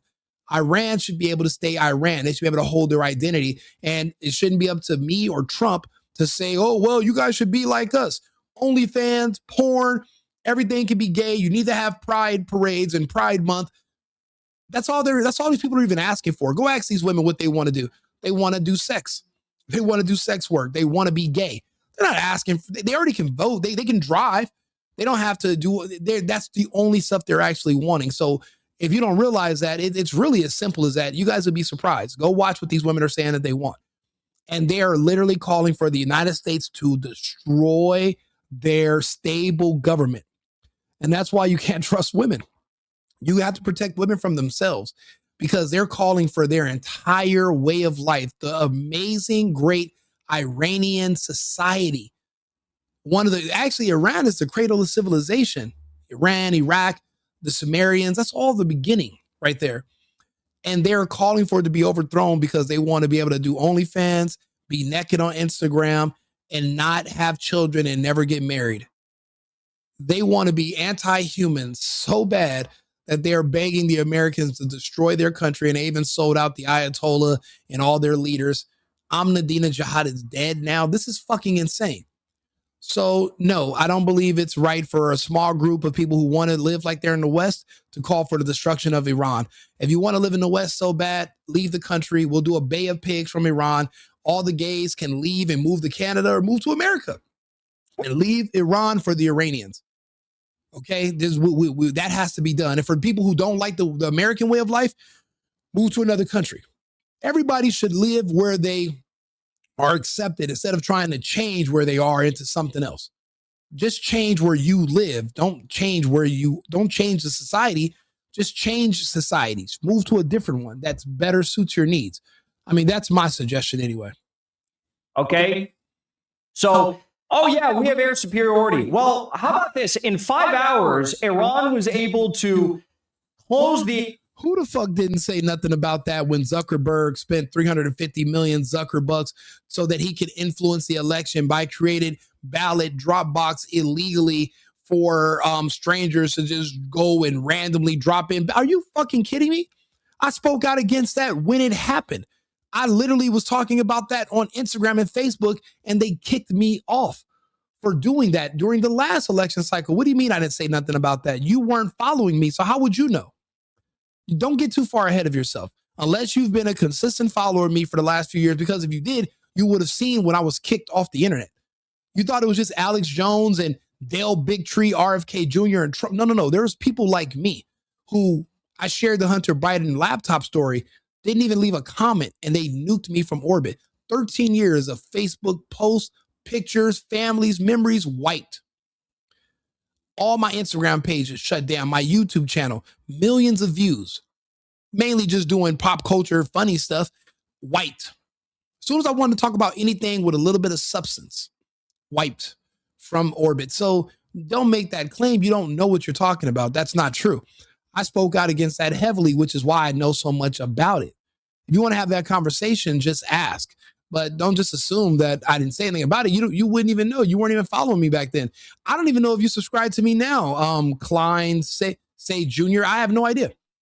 I don't know. So if you're not following me, if you're not subscribed to me, then you might want to do a little bit of research into what I talk about, and then you can make that determination. But as of right now, my friend, you are incorrect. Airspaces in all these countries. And all these countries in the region, Dubai. Iran had to murder those people. They were going to overthrow their society. It was 40K gay people in Iran who wants the country to allow pride parades and to basically drop their religion and then stop and then be anti-family, anti-stability, and anti-Iranian. They want that country to be a Western cutout. They want Tel Aviv to be Tehran. And that's not going to happen. The country had to protect itself from those agitators. And a lot of those agitators were being paid by the West to conduct those protests and riots in an attempt to overthrow the government. The problem with that was the timing. If the Americans and the Israelis had started their assault 2 weeks ago, they would have been able to do that. Those protesters wouldn't have died. The problem is those protesters went out there protesting, assuming they were going to have the CIA and the American military backing them and the IDF, and they left them hanging. Because they left them hanging, the Iranian government also left them hanging, if you know what I mean. And so they had to protect themselves. Those people were domestic terrorists against the Iranian government. Instead of being terrorists against the government, they were better off applying for visas and leaving the country and going to be gay somewhere else in peace. You're not going to be able to be gay everywhere you want to be. That's just not going to be the action. You want to be gay in your country, you want to go, you like kids, you're not going to be able to do that everywhere. Only in California can you molest kids and be gay, and people will celebrate you, give you pride parades, and the judges won't make you register as a sex offender. You're not going to be able to do that in Iran. Sorry, not sorry. Airport is closed. Abu Dhabi airport is closed. Doha airport is closed. Kuwait airport is closed.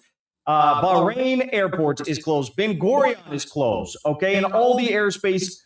Danny, where in America did Iran attack? Name the city. If not, then you're full of shit, my friend, and you should put yourself on timeout. Are closed as well. We also saw today that Iran bombed an Emirati oil rig in the Persian Gulf with a Shahid drone. This is the first time that we've seen Iran launch these large-scale attacks on the oil and gas assets. That is an amazing strategy. You hit these people in their pockets, and their investors are going to tell Trump to pull the plug. The investors, the people that are going to lose money because it's money over everything. This is when, see, the Iranians are doing the smart thing. Now you're affecting business. Yeah, nobody cares about bombing kids. No one cares about bombing facilities and killing people. Yeah. But when you start affecting the business, when you start affecting the oil, that's when we have a problem. Remember the movie Dune? Didn't they say the spice must flow? Well, on our world, it's oil. The oil is the spice. The oil must flow. The spice must flow. And if you're attacking the oil infrastructure that these countries built their entire wealth and their societies off of, well, now these countries are going to have to beg Iran for peace. And I don't think Iran's going to accept it up front. I think they're going to need some guarantees. I think that Iran's going to have to be on the board of peace to ensure that they're never attacked again. And I think that Israel, I think that we're going to have to start questioning the value of our relationship with Israel versus a relationship with Iran. Who's more valuable? Now, as far as I can tell, some of you might believe me, some of you don't. I think Israel has the technology that Epstein was working on. I think Israel has it, and I think they share it with the United States. The technology Epstein was working on back at Zorro Ranch with the scientists from the Manhattan Project was they were building genetic algorithms, i.e., they were trying to create technology that could look into the future to predict the stock market. Looking glass technology. It seems like they were successful at it. And by 2008, they could actually see more than just the stock market. The U.S. has access to that technology along with Israel, which is why we protect Israel. I don't know how much good that information is going to do if a country like Iran cannot be stopped from destroying the sources of money that are being created. Because if you want to look into the future to make money, if your money is also going to be affected, well, then what's going to be more important? I think it's going to come down to it. I think we might not be able to support Israel as much as we want to if they're going to keep making us fight Iran. We bit off more than we can chew. So anyway, remember what I just said. I'm going to clip that I just said right there, and it's going to be in my shorts. I have tons of stuff in my short, tons of material and content. So that's why when you follow my channel, you follow my page, I have a lot of information for you and a lot of different topics. So please make sure you stay tuned. If you didn't know what I was just talking about when it comes to looking glass technology, go watch his Epstein interview with Steve Bannon, and then you compare it to the data that they have on Epstein when they won the lottery, those 2 different times in a row, and all the other different things. Apparently, Epstein was able to help the Israelis see into the future, which is why they've always been so far ahead of all their enemies when they're surrounded by adversaries. We'll get back into that some more, but I want to focus on the war. Again, the spice must flow, but now if they're affecting the oil infrastructure, it's going to take time and money to rebuild, and our gas prices are going to go up, and that's going to affect the America First agenda because, well, we've been running on global security when it comes to financial security, oil security, and Iran is now unleashing hell on all these countries and oil is their main export, their only export for the most part. This is a really good bargaining chip, but I don't know what Iran wants besides to be left alone. But every time they agree to leave you alone, all they do is just regroup and attack you again. So Iran's they can't stop. They can't stop. So we're going to have to, if you guys are in the chat, we're a think tank right now. So we need to all figure out different suggestions on what Iran can do, what the Americans can do to stop this and have peace indefinitely. Only thing I can think of is neutering the Israelis, removing their offensive capabilities and taking away their nukes. They just have way too much. They have way too much power, and they have too much control over the American arsenal. We have to neuter them. We have to, or we're going to just be in perpetual war with these other countries forever. Now, if Saudi Arabia joins the war tomorrow, which Trump is hinting at, it's going to be over. It's not just going to be Iran launching at these oil and gas assets, and Saudi Arabia knows that. I don't know.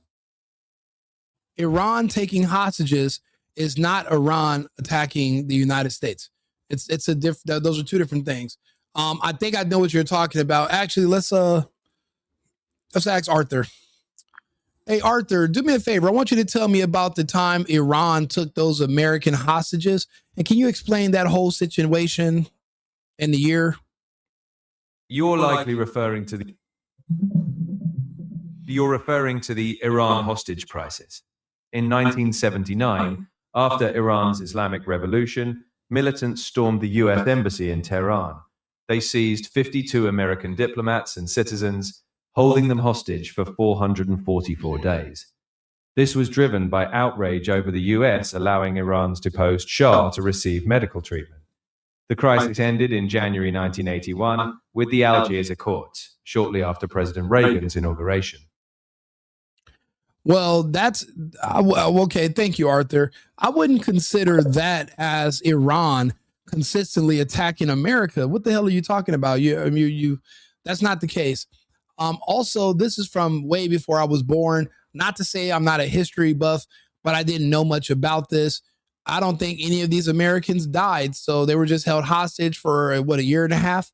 And then they were subsequently released. The Algiers Accords followed. That's not Iran attacking Americans. What are you talking about? If you have something else, I'm more than happy to hear it. Israel should not have nuclear weapons. Absolutely. They shouldn't even have the threat of nuclear weapons. And then if they have nuclear weapons, it's hypocritical for them to say another sovereign nation should not have them, but they can. See, my issue is you cannot say rules for thee, but not for me. Rules for me, but not for thee. That's like the bullshit my mom used to say. Well, I can do it, but you can't. It's like, what the fuck? Like, you hate that as a kid, but if I'm living with you, then okay. But if I'm an independent grown person, you can't talk to me like that. If I'm a sovereign nation and I want to have a certain way, you can't tell me what I cannot have as another sovereign nation. I'm not under you. I'm not your vassal. I'm not under your control. What you eat does not make me shit, in other words. So that's why I don't believe in just being able to dictate what other people can or cannot have. That doesn't make any sense to me. Why on earth they would decide to join this war? Because it's not just going to be Iran. In fact, their biggest issue is going to be Yemen. Because the last time Yemen was striking at those oil and gas fields in Saudi Arabia, they... Arisha Gorba, there's no such thing as white supremacy. The fact that you would call a white person supreme, it just means you have a black inferiority complex. It's nothing to do with white people. It's something within you. It was ingrained in you by your parents and your grandparents and your circle. They make you feel less than. They told you were inferior. So you have an inferiority complex, which is why you would call strangers who are white supreme or a supremacist. That's you looking up to them because you look down on yourself. That's a mental problem that's in-house. It's in your own mind. It's not reflected in reality. There's no policies that support it. So it's all mental. And that's why you're the only people that suffered from it. It's not something that's unilateral, that's universally an issue for anyone else in this country. It's just for you guys. And you guys are at the very bottom for that very reason. You have a lot of your own mental illness that you have to sort through before you will be able to join the American public as a whole. I don't think it's going to be able to happen ever. So I gave up on it. But if there's hope, then maybe you'll find a way. But it doesn't seem like there is much hope for your people, which is why they had to vaccinate you all. Hit one of these oil fields and global oil prices skyrocketed by 5% in a matter of minutes. Yemen had nothing then. They now have hypersonic missiles which reach Israel. They now are hitting, almost hitting U.S. fighter jets out of the sky, our most prized fifth generation fighter jets. They're almost hitting U.S. aircraft carriers, right? Like, how could Saudi Arabia possibly think that this is a good idea? I don't know. We also saw today Iranian impact on Dubai airport. Direct hit on Dubai chocolate. This is a satellite photo, so you can see here if you look closely in the far right third of the photo, you see the Jebel Ali port in Dubai is on fire in a very big way. So you see two big plumes of smoke. Right next to this has got to be some Epstein stuff. I don't even know what goes on these things, but I just think Epstein when I see that stuff. Dubai chocolate parties.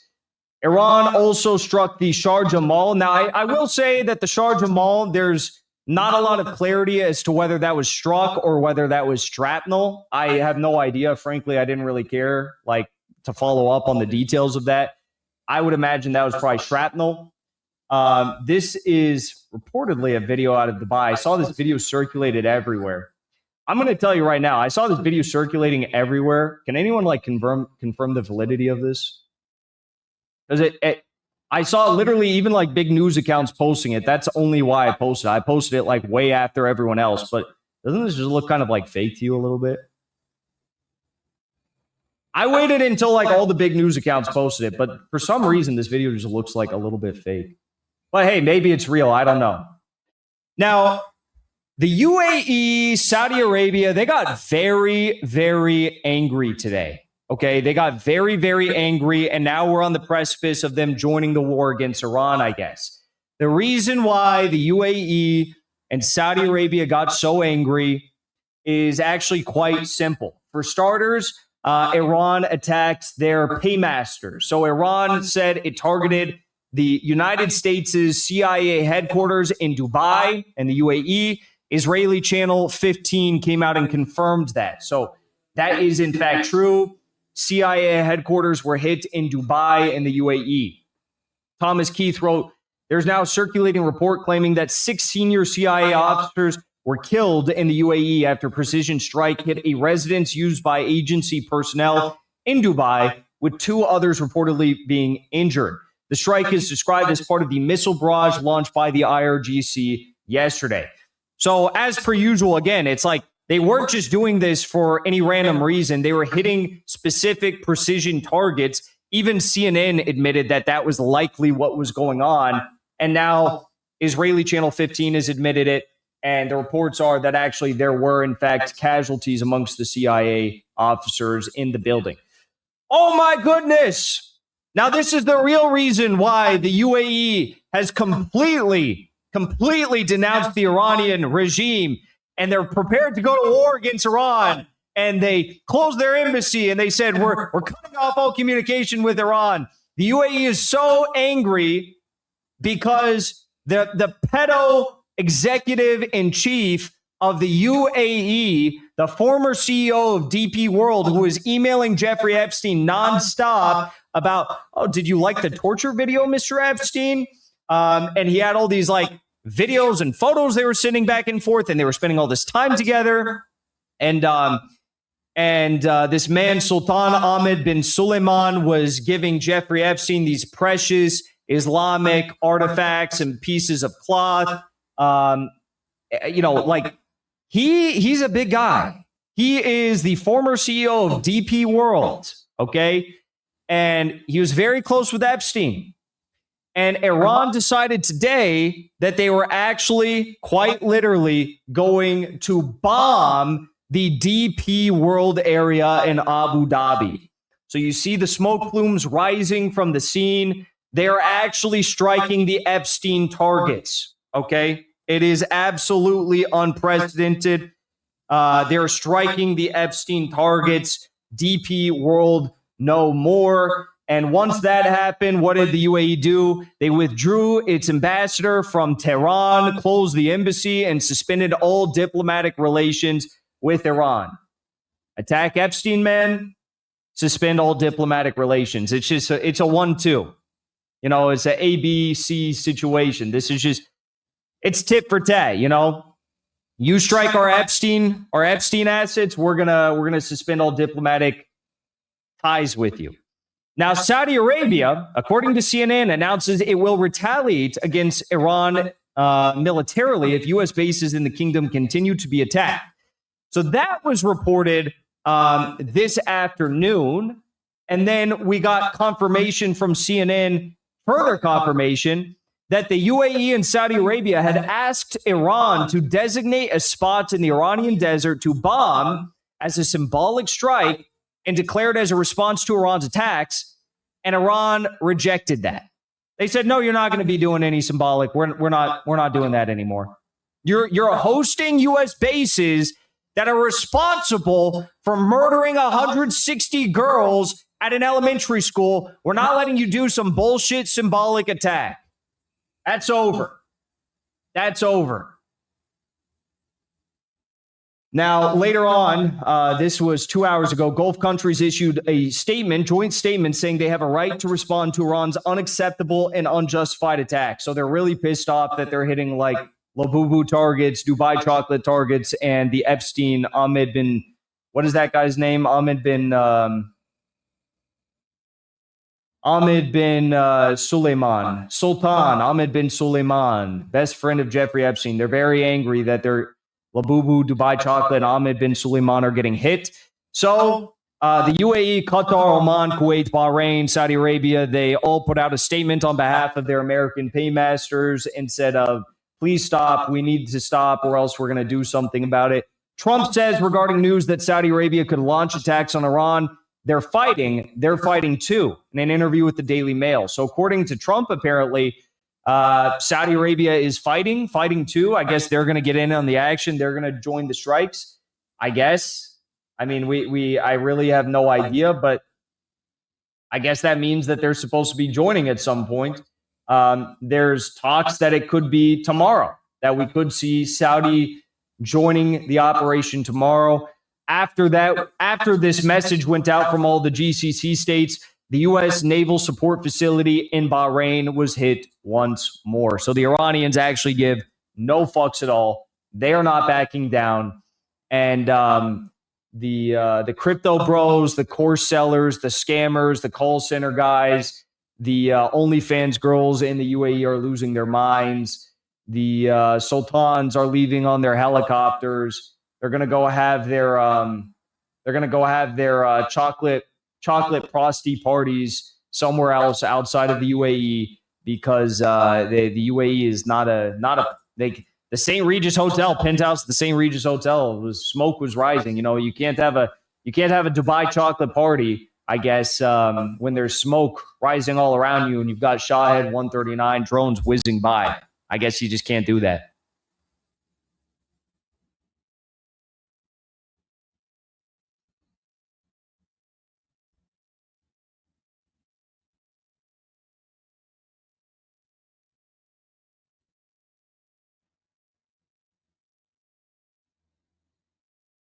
All right, folks, thank you so much for tuning in. We're going to talk now about something else really big that just went down. I want to say thank you to those of you sending in super chats right now. Parse, thank you so much. Josephine, thank you. Gene, thank you for joining as a member. By the way, guys, join as a member right now. If you miss our streams, we set them to private for members only after we go live. So the only way you can watch us after we're live is if you join as a member. Thank you, Ahmed. Do you think HA won't get involved at all? Hezbollah? No, I think they will get involved. Probably. If it gets worse, yeah, I think they will. Especially if Saudi, UAE, yeah, they'll get involved. Unavailable, thank you for the super. Oh, we already read that one. Anonymous, thank you for the super chat. UAE about to be the UAV. Oh, we'll see. We'll see.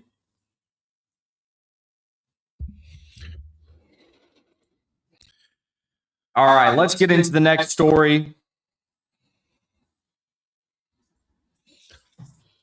Let's talk about this. So, I want to impress upon you my deep, deep disdain and hatred for Donald Trump, his stupidity. Yeah. Okay. So again, we're gonna take what we want to hear. We're gonna take what we need from this live, and then we're gonna throw the rest away. The pressures. I'm not gonna make excuses for Trump. This is inexcusable because lives are lost. Not Israeli lives, American lives. Lots of them. And why he keeps allowing Israel to bring them into a trap. Yes, you want looking glass technology. Yes, you want to have access to their technology. But at what cost? What are you willing to sacrifice for that access? And I don't think it's worth it, in my opinion. Trump was put into a trap again, and he fell into it again. They set a trap for him last year, June. He barely made it out of that one alive. I don't know about this one. I don't know if he's going to be able to make it out of this unscathed. This was ridiculous for him to use the American military to attack Iran on behalf of Israel. It doesn't make sense. and he hasn't gave us The a good vanity reason. he lives in. He hasn't given us a good reason why he did it. So because of that, he loses credibility. I don't really know how you can support this. I mean, he already lost MTG, Marguerite Taylor Greene, and she's one of my favorite politicians. And if she's saying that there's a problem with Trump and this system is broken because of the Zionists in Israel, then I think she's right. I think we have to listen to her. But until Trump can break free of that, whatever hold Netanyahu has over him, then we're going to be in trouble indefinitely. And it's going to be MEGA and MIHA, make Israel happy again, make Israel great again. And that's a problem. That's completely opposite of the America First agenda. That's not what I signed up for. Israel is a faraway land that I'm never going to go to. I don't want to go there. I don't want to deal with those people. And this is putting us at a disadvantage. So I have my issues with Trump, but I'm not going to go as far as Hinkle. I don't have a hatred for Trump at all. I love his policies. He's saved our society in California. We're still working against Newsom, but rents are going down. People are getting jobs again. Crime's down. So that him and ICE have already changed the world for a lot of people here in the United States. I've never seen these type of results from any president in my lifetime. Well, Trump 2019, I felt the results. Oh, those were some good days, boy. 2019 Trump, man, those were amazing times. But now it feels like that again here in the U.S. And then he goes and attacks Iran for no reason. It doesn't make any sense. And if there is a good reason, why not share it with the public? I mean, you're expecting us to support you, right? So again, we're not going to listen to that part of Hinkle, but there's other stuff he's saying that makes sense. Retardation. I don't know what he expected. I really honestly do not know what he expected was going to happen when he decided to assassinate Ayatollah Khamenei. But whatever he expected was going to happen definitely did not happen. And I would imagine that he is not a happy camper right now. Okay. And thank you to Red Mice for the super chat. Thank you so much. So look, you guys, Donald Trump could never understand the martyred Ayatollah Khamenei. He doesn't understand a man that, values his backbone, his country, his people, his honor, his dignity, his faith. Yeah, right. China does get a lot of their oil from Venezuela. And because it's easier to get it from Venezuela than it is from Russia, even though they share a landmass, there's issues with the pipelines going from Russia to China through, I guess, because of the mountain ranges. I don't know. I guess they haven't figured that out. But a lot of the oil from China a lot of oil that China procured was coming from Venezuela. And that's a big problem because that's in our hemisphere. But if we're going to be denying them oil from Venezuela, then what if they decide to deny us antibiotics and other things that we need that we get from China? That's why Trump's pushing for manufacturing to return. Now, he can't force people to make a return, but if he makes it more expensive and difficult to import from other places, then the market is going to create the ability to produce these things here in the U.S. That's a part of the America First, America Only agenda. I just hate the rest of this bullshit that's coming along with Trump. If he could only just stay focused. His soul, his spirituality, more than the U.S. dollar. So when people say that the U.S. and Israel are fighting a war against God, and for that reason they will never be successful, it's because that's quite literally what's happening. You have Wall Street Epstein demons, which are murdering little girls. They also blew up a sports arena and killed 40 women who were practicing volleyball in Iran. So, I mean, they're just sacrificing people to Baal. And as they're doing this, they can't understand why the Iranians won't back down, why they won't cave. They don't understand this. And it's because of simple facts like this. This right here, as you all know, is the prized possession of Donald Trump. This is his Mar-a-Lago mega mansion in Florida. The Mar-a-Lago mega mansion in Florida. This is the taste. This is the lifestyle. This is what he values. He values this mansion more than he values his children. Definitely more than he values the lives of any American troops that are getting blown up in the region right now. And I want to compare this because you will understand the difference in these two men if you don't already understand it. This is where Donald Trump lives.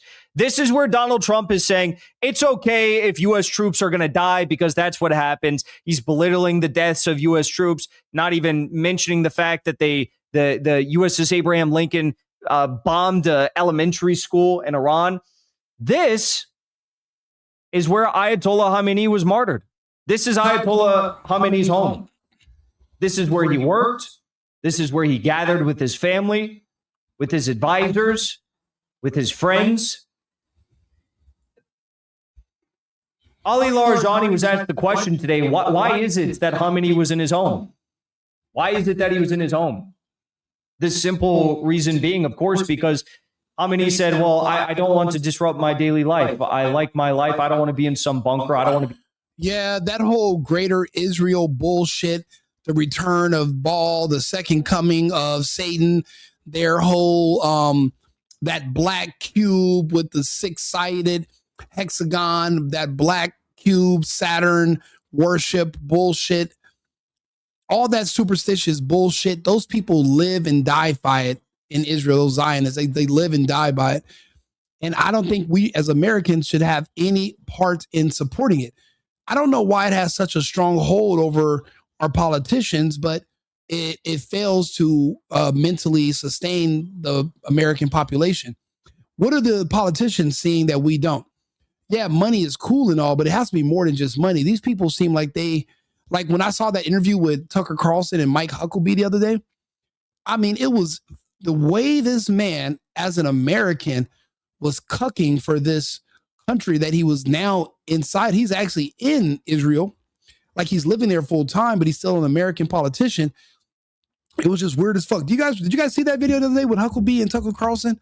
And Tucker, destroyed him and made him look like a clown. But it's just like, why? It's like these people have some kind of mental, like they're a part of a hive mind all of a sudden, controlled by some, I don't know, some kind of Israeli hydra that can make them say like they're puppets. It's like this weird control. And I'm like, it seems like they have part-time control over Trump and part-time he's free on his own.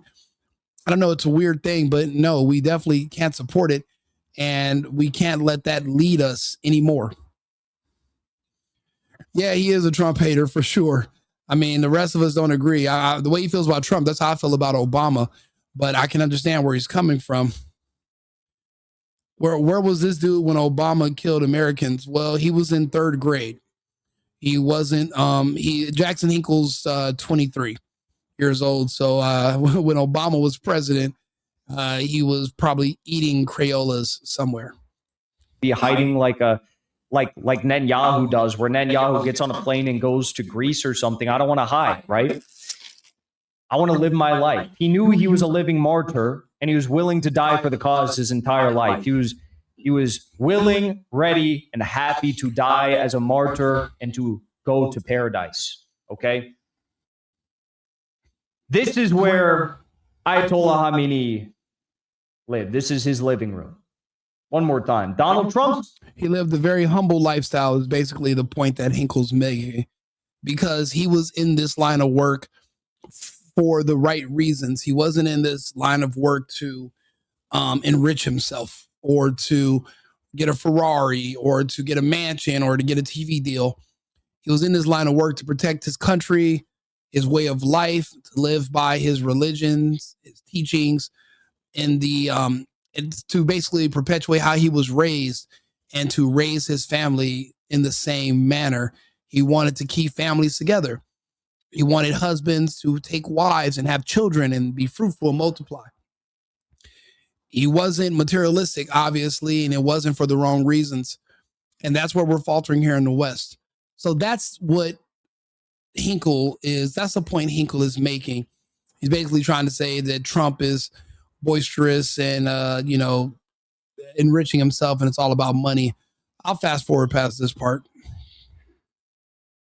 I don't really know what they expected was going to happen, but murdering an 89-year-old man, murdering his 14-year-old granddaughter, Yeah, that's not going to win the hearts and minds of the Iranian public. Murdering 40 women playing volleyball, 160 young girls at a school. Yeah, the number's up to 160 now, 160 plus. That is not going to win the hearts and minds of Iranians. They're not going to believe that you're actually there to help them and provide something better to them. Obviously not. Now, Israel has... I mean, if you think about it, the Iranian people, the Iranian military, they have nothing to lose. You've already killed their leadership of their country. You've massacred children on playgrounds. You've killed people having volleyball games. You were basically just bombing their country unprovoked, indiscriminately. But then you're wondering why they were saying death to America. It doesn't make any sense. It's not logically consistent. Now we're hoping that they would want a ceasefire so that we can regroup and try to hit them again in another 6 months, and then again in another 6 months, and then it doesn't make any sense. It doesn't make any sense. And I think the Islamic world is going to have to realize if they don't act now, then they are next. Israel has a bloodlust. Ball must be fed. They fed Ball the souls of 160 young girls at school the other day when they began their operation. How many more people in the Middle East are going to be fed to Ball? Are you going to just wait to be fed, or are you going to defend yourself? It ultimately is up to you. Declared a special state of emergency for another 12 days following the intensity of the Iranian bombing. And the reason why I'm showing you this is because, as I mentioned... Yeah, I agree. I don't think Trump's a part of the chess game. I think he's a glitch in the matrix, if you will. That's why I don't understand why he's even bothering playing ball with the Zionists. I mean, they obviously... Where were the Zionists when they kicked Trump out of office and they stole the election for Biden just so that he can push abortions and poisonous vaccines on Americans? What was the purpose of kicking Trump out of office? Where were the Zionists? Why didn't they protect him back then and keep him in office? Or does everything happen for a reason? I mean, why is he being nice to them now? Where they turned their back on Trump. I remember when they said Biden's the greatest ally Israel's ever had. They said it about every fucking body. So I don't see why he's even playing the game. He's not a part of their plan. From what I can tell, Trump was wrong. Has nothing to do with being a hater. Yeah, I agree. He was definitely wrong for this attack in Iran. It was, in my opinion, it was unnecessary. They are not threatening us. They are not a threat to us. I mean, it's just like me, right? Say I'm walking down the street and there's a paraplegic in a wheelchair, and he's like, "Fuck you! I'll do this and this to you." And then I stop in my tracks, and I'm like, "Oh, what'd you say?" And I go kick the guy out of the wheelchair and just start stomping him. Excuse me. It's like, whoa, really? Were his words? Did they hurt me? Did his words hurt me? Oh, am I that sensitive and fragile? Everyone doesn't have to kiss your ass and talk about how much they love you. That's black people demand that. The rest of the world, that's not even a realistic thing. No one needs to be worshiped because they were born or because of the color of their skin. That's a black thing. The rest of the world, normal people don't require that. Nobody's begging other people to worship them full time. That doesn't make any sense. So just because someone's saying how much they dislike you and they call for your death, that doesn't mean you go and destroy them and bomb them. That's their opinion about you. Maybe you should look into why they're saying that. Maybe they have a point. You got to put yourself in other people's shoes if you're looking to find common ground. But you're not going to find common ground by attacking them and killing kids. That doesn't make that's inconsistent with that's morally inconsistent. Khamenei was not in some bunker. Of course he had a bunker, but he wasn't in it. He said, "I don't want to go to it." He was not in some bunker. The Israelis already... I mean, you know what? Right now, Danny, we're in the fog of war. It very well could have been a malfunctioned Iranian missile. At this point, it doesn't matter. The missiles wouldn't have been flying if the Americans had not, and the Israelis and Americans had not attacked Iran. then there wouldn't have been a response from the Iranian missile that fell and hit the school. It should not have happened in the first place, is my point. In the fog of war, that's inconsequential. The school was bombed, regardless of who bombed it. It was bombed, and it was bombed because a fight broke out because one country, unprovoked, attacked another. So it doesn't. So but we're in the fog of war. There's a lot of things we don't know. I mean, for the first day, we didn't even know if Khamenei, the Ayatollah, had been killed. We're in the fog of war. The Iranians were saying, well, as far as they know, he's alive. Israelis are saying he's dead. So we don't really know. And there's a lot of things we really don't know. What we're doing now is we're on Telegram, we're on X. We're actually getting up-to-date, by-the-minute updates from people who are on the ground in these countries, live reporting, and then we're relaying it to our audiences here in the U.S. and abroad in Europe. A lot of my audience is in Germany. Wie geht's dir, alle Freunde de Deutschland? And a lot of my other followers are in the UK, France. They ask me to speak about certain topics because they don't have freedom of speech. They can't talk about them. So they send me emails, and these are my friends. I speak about them. I speak about topics my friends in Australia ask me to talk about. So that's why we're here doing these reports, because they can't do them themselves. Because they'll get a knock on their doors and they'll be arrested. And that's a fact. So that's why we're here. Pre-planning, pre-scheduling their bunker schedule. They're in the bunker each and every day. Today there was an Israeli citizen who actually died because he was running to the bunker and he fell. I'm not even kidding. One of the Israeli hospitals came out and said as much. Compare that to, please compare that to the Israelis say, we're so strong. We don't care about we're strong. We're Israelis. We're staying on our business. We're in our land. We're not leaving. Yeah, but you're actually all in bunkers deep underground. Okay. How strong are you? Because you're bombing the shit out of Tehran right now. I'm not going to sugarcoat it. Tehran got absolutely rocked today. All across Tehran, there were massive strikes. This morning already, Israel had dropped 2,400 bombs on Iran. America had dropped 1,000. So do you know what that means? That means inadvertently, they are likely killing the resistance fighters that they were hoping were going to help them overthrow the Iranian government. So the people who they've been paying to be spies that sold out the Ayatollah's address and told them where everybody was going to be. Well, even after they killed the leadership, now they're still bombing. And the people that they paid off that were supposed to become the new leaders of Iran, now they're being killed by the Americans and the Israelis. You can't make this shit up. This is hilarious. They're killing the people that they were hoping were going to take over. That's the ironic part about it, and how idiotic these people are. They're not leading with intelligence. They're literally bombing. They're bombing Iran, and the people they're killing are a lot of the people that were the resistance and the freedom fighters. A lot of the gay women that they were hoping were going to help them overthrow the government. Yeah, they're blowing them bitches up. Them hoes are being blown to hell. No more OnlyFans for you.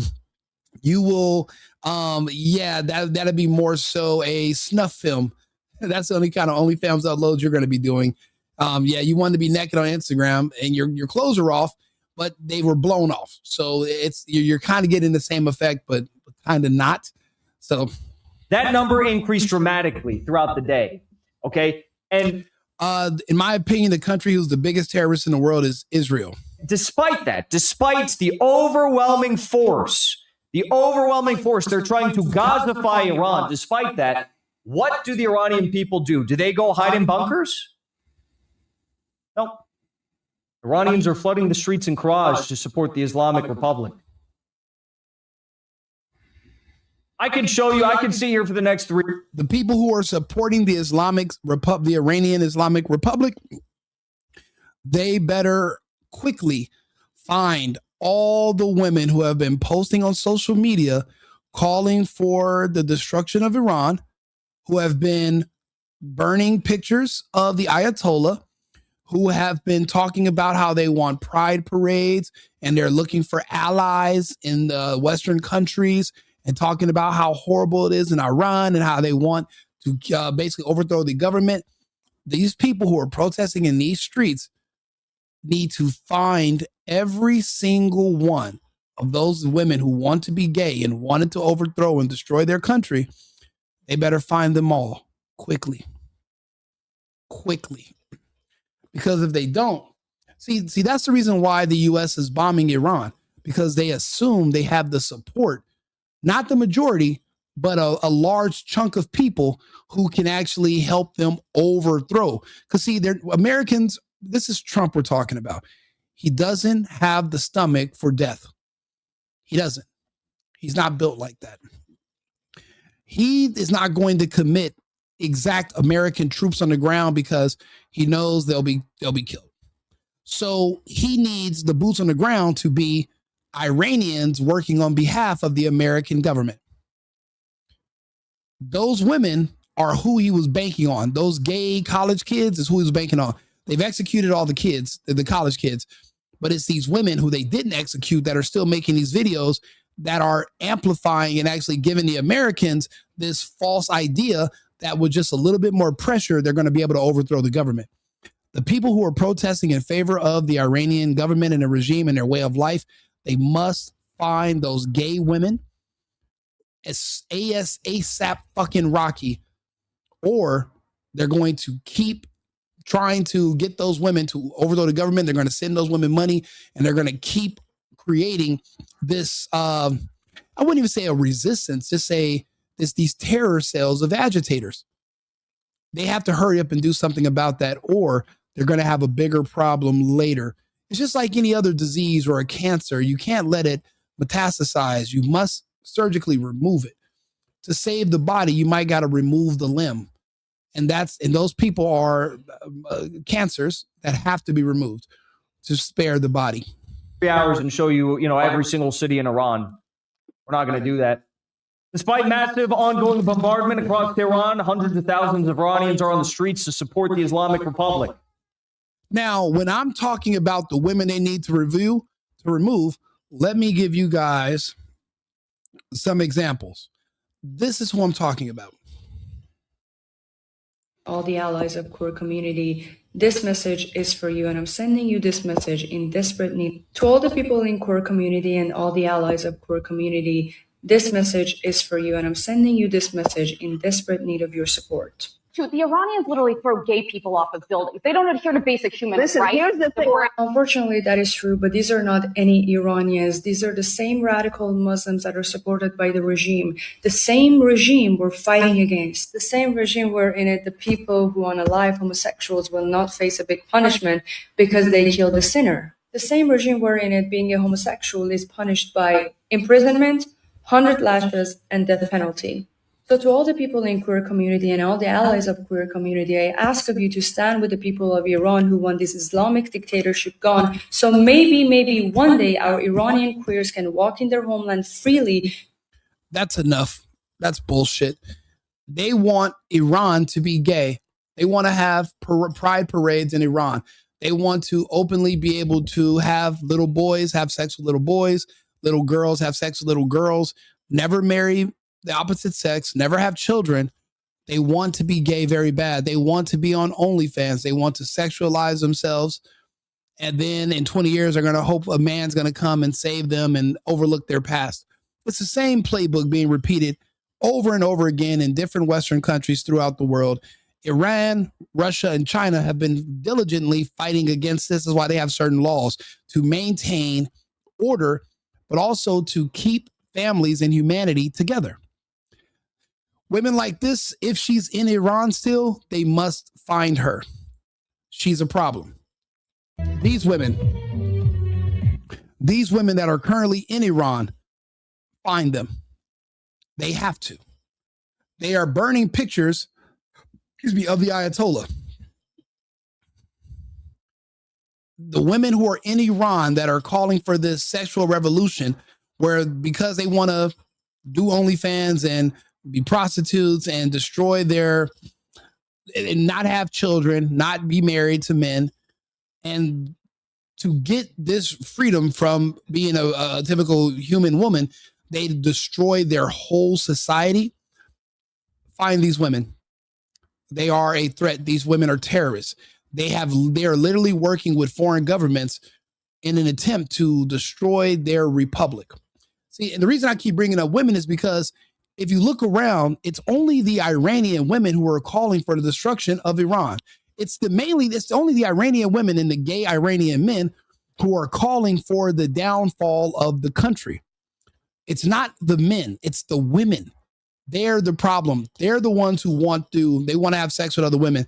They want to push pride parades in Tehran. They are the ones who don't want to have kids anymore. They don't want to be wives. They think that this is freedom. That's what they think because they don't know any better, and they've been propagandized by the West, the failing West. These are the women that I'm referring to when I say, hey, if you're going to save your country, you have to find these people like her.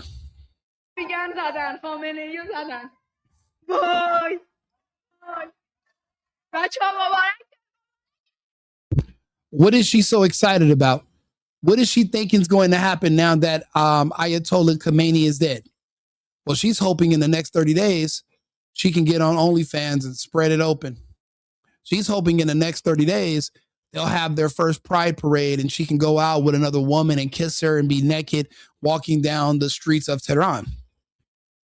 That's all she's hoping. And in exchange, if you give her the ability to sexualize herself, she'll burn their entire republic. The cradle of civilization, she'll burn it all to the ground and won't feel one way about it. These are the women I'm referring to that are in Iran that are an issue. This is what the women of Iran want for themselves. It's giving balls speech healthy. It's giving balls speech healthy. It's giving baby. And these are all women. There's no children. There's no husband. There is nobody coming to marry them. These women have sexualized themselves and then they age out of the market. The men are going to other countries to find wives. We can't find them here.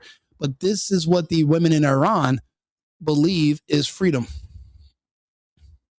Making videos, sexualizing themselves on the internet without being arrested or getting 100 lashes or put to death. The men have been protecting the women from themselves in the Islamic world for generations.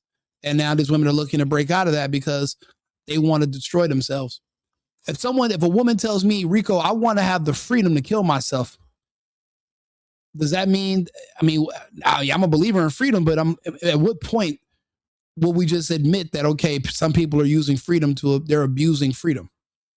Freedom can be abused, or you're manipulating us by just using the word freedom. You have no good intentions. That's the example of what I mean when I'm saying all of this.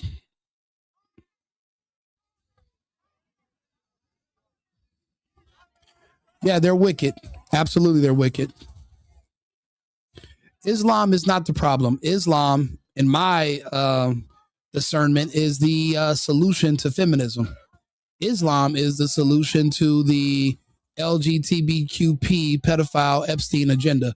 Islam is. We're not going to sit here and go through all the videos because wow. Yeah, Islam is the solution to the Epstein agenda, to the trans agenda, to the gay agenda, to the feminist agenda. Islam is the solution. I haven't seen another one in the West that has been able to counter any of those. The only time I've ever seen those agendas stopped is when they came up against Islam. If you have another suggestion on how to stop those movements, I'm all ears. Wow, just wow. This is inside of the heart of Tehran today. Netanyahu called on Iranians to flood the streets and overthrow the Islamic Republic. Instead, something else happened. Iranians did flood to the streets. They did do that. But to mourn the martyrdom of Ayatollah Khamenei and express their willingness to defend the sovereignty. Absolutely. Choose Jesus. Christ is king. Christ is king. Of Iran. And to tell the Iranian government that they will not back down. They will not accept anyone backing down. That is not going to happen. And thank you all for tuning in. We're at 2.5 hours now of going over the destruction that's happening against our American installations in the Middle East. that are not being underreported, that are being underreported, if not reported upon at all. It's the middle of the night over there. No one's talking about how there are thousands of people in Iraq that are on foot attacking the green zone, hoping to break into the largest American military base outside of the United States. No one's talking about how it's being bombed by Iran right now and all the other bases in the surrounding countries. As of 30 minutes ago, Iran has officially attacked 15 other countries in retaliation to the American strikes that have assassinated Ayatollah Khamenei and as well Ahmadinejad, the former prime minister, I believe, of Iran. I believe he was a prime minister. And these are brilliant men who were not calling for violence against anyone. They were just trying to maintain their way of life, which should be allowed, which they shouldn't actually, it shouldn't have to be allowed. It's not something that should be up for other countries to decide whether they can live their own lifestyle if they want to or not.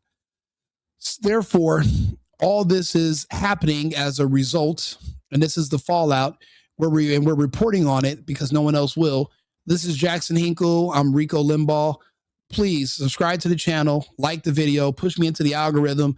I really do appreciate you guys being here. I appreciate all the comments. I'm trying to read them all. Thank you for the super chats. I'm going to read those.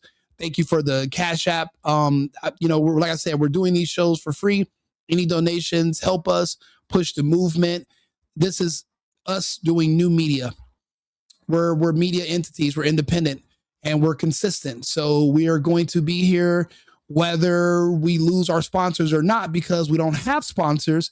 We're independent. So that means we can talk about whatever the hell we want to. There's nobody that can pull the plug. I'm not going to get a call from my editor in an hour that's going to say, hey, you can't talk about this. There's no one. It's just me and you. So I'm grassroots. I appreciate you guys' support. This is Jackson Hinkle. So thank you guys for being here. Massive crowds of Iranians mourning the martyrdom of Ayatollah Khamenei all across the country. All across the country. All across the country. In Iran's Mazandaran, streets are being flooded across Tehran, calling for revenge. Isfahan as well, flooded with millions of people. Massive waves of people taken to the streets in southern Iran as well. And in Karachi, is that how you say Karachi or is it Karachi? Karachi, I think. The U.S. consulate in Karachi is under attack. Okay? This was a major, major development. This was the video I just did about 2 hours ago. I showed the aftermath. It's a fuck around and find out situation. You don't show up with sticks to a gunfight. There was only one man with a gun, and everybody else was just basically rushing the consulate in Pakistan. And the American soldiers in there killed, and the rest were running away. They injured way more than just that, but they opened fire on all of them because they were invading. You don't show up dressed like Aladdin expecting to be able to fight men dressed like the Master Chief from Halo. They were not prepared for what they were looking for. Look at this guy right here. He's dressed like he's going to a dinner party in Bollywood, not like he's going to storm an American embassy with armed Americans. Basically, these people in Pakistan were being trained by the same people who were training Renee Good and Petty back in Minnesota. So it seems like the Somali scammers were over here in Pakistan training the same and using the same methods that they were training people in Minnesota. It has to be I'm blaming the Somali scammers. That's all I'm just gonna blame them. Okay. Obviously, several U.S. embassies were under attack today. I'm a fool. You know what? I've been called worse, so I will own that. I'll be a fool today. Rocky, thousands of women took to the streets to protest the American-Israeli attacks on Iran. At least 32 Pakistani civilians were shot, some as young as 15 and 9 years old, shot to death during the... Yeah, you shouldn't be 15 and 9 years old in a gunfight. You should be at home or playing with Play-Doh or, I don't know, counting rocks, sewing sandals, whatever they do in these other countries. They should have been doing that. They had no business bum rushing an American embassy in Karachi. Like, you're definitely putting yourself in a man's place. Stay in your place. As a child, stay in a child's place. There's no reason a 15 and a 9-year-old should have been storming an American embassy, knowing that there are Americans in there. We're a different breed. We do violence for fun. That's how much of a different breed we are in America. We have blood sports where we literally beat each other to death for entertainment. Other countries don't do that. That's how much we are into violence. Why you would think that any threshold of less of violence less than that was going to be tolerated? It's just a complete I guess you're just misunderstanding what it means for us to be Americans. So that's not on the military, that's not on the consulate, that's on the parents of these kids and the people who were storming the embassy. That was a complete miscalculation, and they fucked around and they found out the hard way that you should not attack Americans. It's just not a really good idea. Storming of the U.S. consulate in Karachi today. You can see more photos here. They are avenging the martyrdom of Ayatollah Khamenei, primarily young men. Let's see here. Claudette Oliver, you are talking to fulfill an agenda. You're absolutely not a reporter. You have no reporter skills. You have no sources or investigation skills. You're another YouTuber. Yes, but I am literally playing videos, which is my evidence, and I'm just reporting on what's happening. There's no such thing as reporter skills. There's no classes you need to take to be an official reporter. There's no degree in reporting. I think there's courses in journalism, but I'm not a journalist. I'm not journaling anything. I'm just giving my opinion and reacting. I'm an American. I can give my opinion and react to whatever the fuck I want to do. You are in no position to tell me what not to do. I don't have to live by your standards. Some people are so egotistical, they think they're more important than they are. It seems like not only do you have TDS, but you have a level of main character syndrome as well. But in this story, I'm the main character. So you're on the wrong side of the fence here. I will talk about whatever I want to. This affects me and my daily life. Now, I can do what everybody else does, bury my head in the sand and just cross my fingers and go on with my life. But that's how one day I wake up and I'm walking into Whole Foods and they're telling me only one person at a time can be allowed into the store because of something called the Pomona virus. March 15th of 2020. And the next day we went into a lockdown and I wasn't prepared because I wasn't paying attention. I promised I would never be in that position again. So now I pay attention to everything to the point where I'm actually giving updates and talking to the public about it so that we can all be prepared together. People like you who are ignorant of reality eventually affect my bottom line, which is why even if I don't like you, I have to talk to you as well. So here I am. I hope that cleans up for you. Nobody's opinion is facts, and there is not a degree. There's no degree in reporting. I don't know. Let me see here. Let me ask Arthur. Hey, Arthur, quick question. Is there a degree that one person can get in reporting? So like you can get hired as a reporter for like a newspaper. What degree do you have to get to become a reporter? Like if I want to sit here and talk to people on the internet about the news, what type of degree is required for me to get on here and talk to people?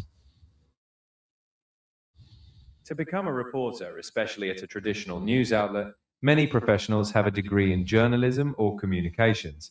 However, other fields like political science, English, or broadcast media are also common pathways. That said, for talking to people on the internet, like creating independent content or social media reporting, there's no formal degree required. Credibility comes from your expertise, communication skills, and building trust with your audience. So while a degree helps in traditional settings, it's not mandatory for online discourse. Thank you very much, Arthur. So basically, my AI told me to tell you, Claudette, to go fuck yourself. There is no degree required for what I'm doing. And I can sit here and talk to whoever I want to until I'm blue in the face, and you have zero control or say so over that. My audience appreciates what I'm saying. You are currently a part of my audience, win, lose, or draw.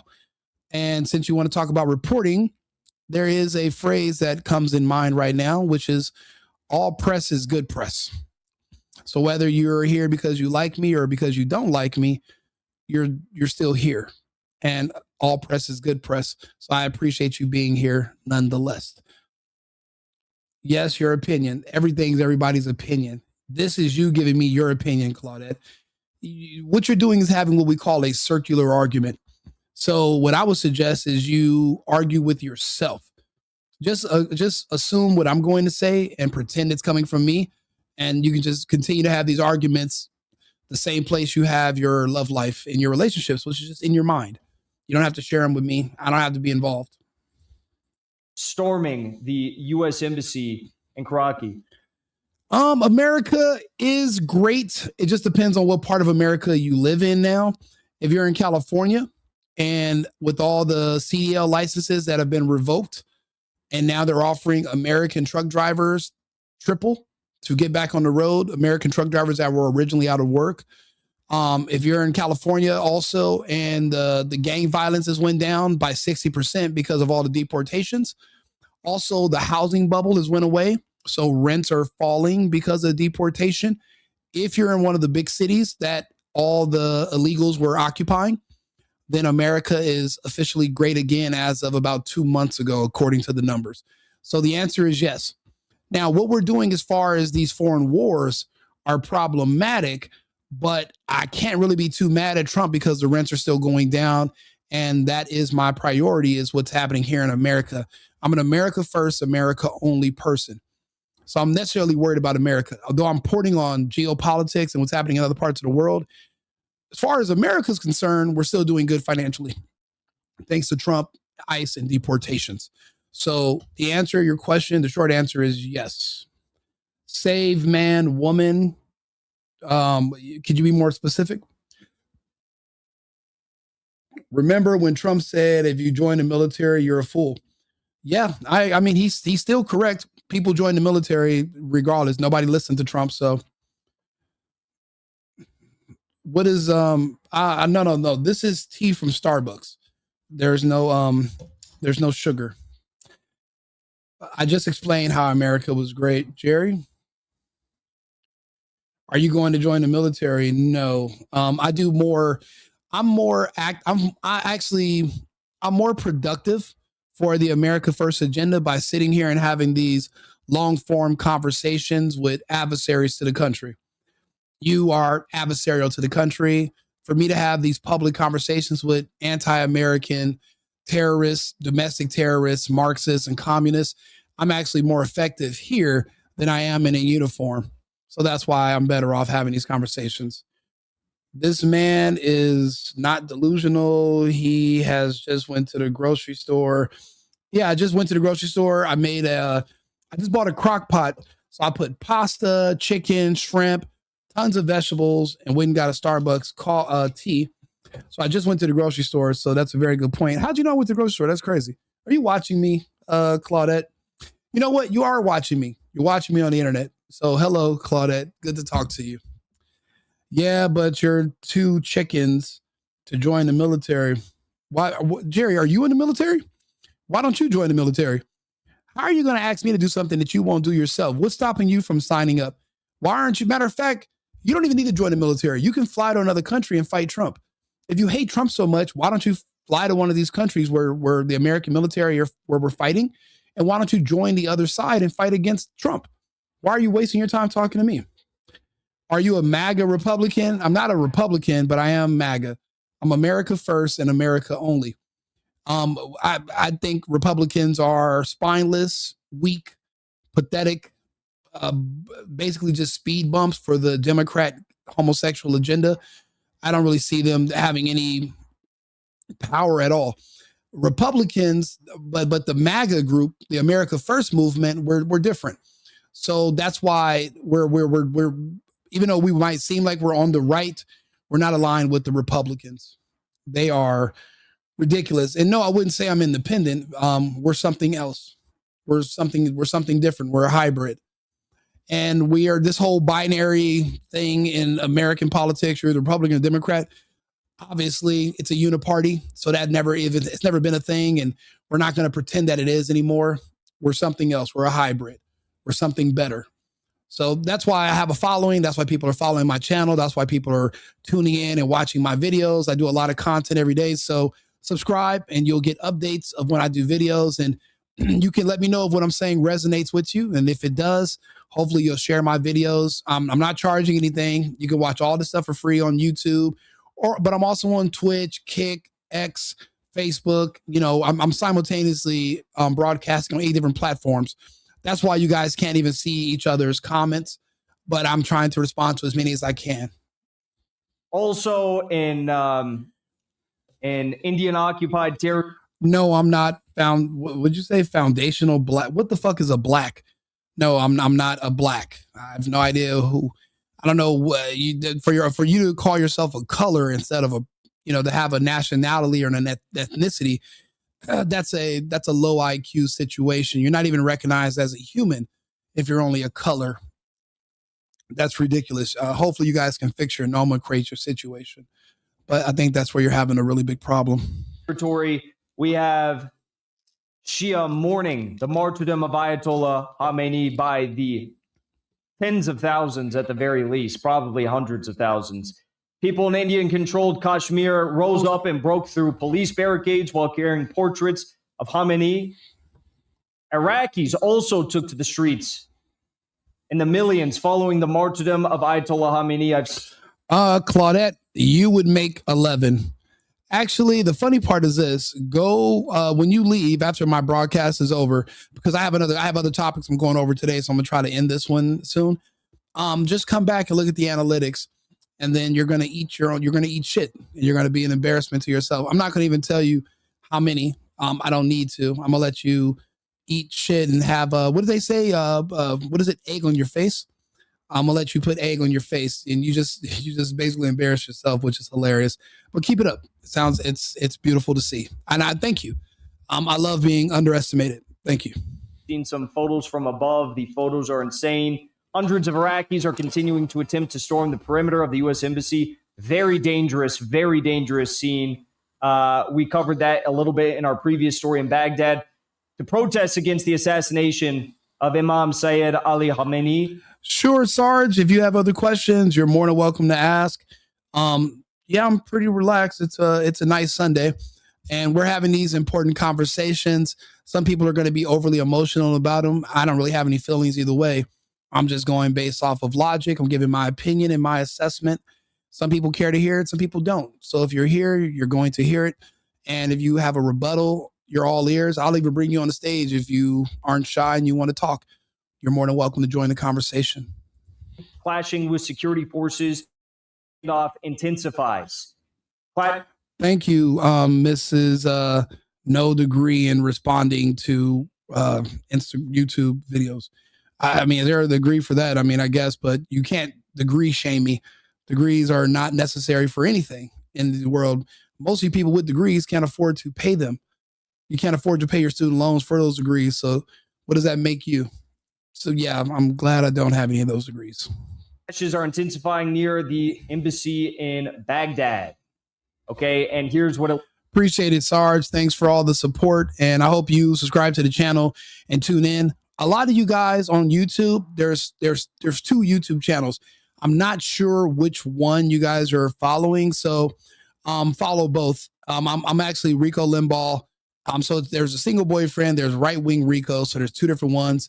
But because I'm on StreamYard, I'm able to see all the comments. So, but you guys aren't able to see each other, and you guys aren't able to see the other people on other platforms. So I appreciate you being here and talking to me. I do appreciate the interactions. This should be something that's important to all of us, because if it spreads, it's going to affect us. The economy's been recovering. Prices have been going down, but if fuel prices go up due to oil insecurity around the world, then that's going to bring back the inflation that we're barely getting from under. So we do want to, and then also hopefully Iran doesn't hit, another big a city. We don't want them to hit London. We don't want them to hit, Paris, or we don't want them to hit Hungary. We don't want them to hit anywhere else that's unnecessary or that might drag us into a larger conflict. Trump made a mistake. He's trying to get from underneath it. I'm not sure what his angle is right now, but hopefully he can get us out of this as fast as he got us into this, and hopefully he cuts off this situation with Netanyahu. Netanyahu is supposed to go to prison for corruption, and he's trying to do anything he can to keep himself out of jail. So we have to ignore Netanyahu and stay on the course. No hate in my blood, only curious, peace and love. Thank you, Sarge. And yeah, no worries. I appreciate you being here. And again, anytime you guys, I'll give you the link. You can come on stage and we can just, I mean, we're Americans. I would assume you're an American. We can sit here and have talks to each other. We speak the same type of English, and we can have discussions. You know, these are things that should matter to all of us, not just me. And I prefer to talk with people, not necessarily at you. So again, it's a show, but it's interactive, you know? So I would appreciate you guys. If you ever do want to come up or have a conversation, just ask for the link and I'll bring you guys up and we can talk in front of everybody. I have nothing to hide. So we can have these conversations. They're important. Again, there's unnecessary loss of life now, and it's going to be American lives. And they're going to eventually start telling us how many people died on these bases and these attacks. It's nighttime now, but tomorrow morning when we wake up, they're going to be telling us about the casualties and how many people died in these bases that were attacked overnight. None of it's worth it, in my opinion, because we gained nothing from it. Women in Iran want to do OnlyFans. They want to do prostitution. They want to stop being mothers and they want to stop being wives. So we're risking a war and we're dying so that women can go do more sex stuff. Like, what the fuck is this all about? It's only women in Iraq and Iran that are celebrating this. That's all they've wanted. And they're willing to burn down their entire society. So what? They can get ran through by a bunch of passport bros when Iran is destroyed and we start flying over there because all the men decided to die fighting some pointless war so their women can be left alone. Like the women in Ukraine, all the men are dead. So now all their women are just doing sex work all over Europe. Like that's what the Iranian women are begging for. That's why they're celebrating Khamenei, the Ayatollah, dying so that they can get out there and prostitute themselves and do only. That's all you guys wanted. What did you win? What else did you gain? Because Khamenei died. What are you gaining? Oh, I want to be able to get on the internet and get naked. If I do that now, I get lashes. I get beat in the street if I get naked. It's like, you want to be naked that bad? You want to be gay that bad? You want to go hump on other women, but that's illegal in your country. So you're so upset, you'll let them burn down one of the oldest societies in modern day civilization. Like, this is fucking ridiculous. And as Americans, we should not be supporting this at all. It's like people keep saying, yeah, well, we have to go into Iran. I'm asking people, what's the upside for us? Okay, tell me what the upside is for the Iranian people. Why is it only Iranian women that are celebrating this? There's a woman in Australia who's of Iranian descent, and she just cursed out the dead Ayatollah on Sky 9 News. On Sky News in Australia. It's all women. Because why? They want to have sexual liberation. They think that watching American women walking up and down blades, being prostitutes, is liberation. American women being able to do porn like Mia Khalifa, they think that's liberation. No longer having a husband, no longer having children, being able to have sex with women. They consider all that liberating, and they see that as being the purpose of life. They don't want to be mothers. They don't want to be wives. Anything besides complete sexual liberation is slavery in their opinion. So that's the only benefit they're seeing from the Ayatollah being dead. So they thought. Was it worth it? So that we can open up a branch for OnlyFans in Iran. Not saying that I won't watch it because it might be interesting, but I would feel bad about it. But I would I'm a journalist. Obviously, I would have to report on it. So I would have to. I don't know what the currency exchange is. It'd be a little complicated at first, but that's all they want. I remember in America, when it happened, women wanted sexual liberation, and the same women who were begging for sexual liberation are now in their 30s and 40s, and they're begging to reverse it, but no men are going to want to come along and marry them at their old age after having all those sexual partners and all that history. No man's going to come along and now save you. They do have kids that were mistakes. And they were a mistake because the man that never gave her a second kid. So obviously that was an accident. When a man really loves you and he wanted to have kids with you, he builds a family with you. That means your children have siblings from the same parent. So you're not seeing that happen anymore because our society is breaking down. And they're begging to have that same outcome in Iran. And that just shows you how powerful the gay and anti-family propaganda in the West is. It destroyed our personal lives here in the U.S., and it's spreading to other parts of the world. It's a shame. Looks like on the scene right now.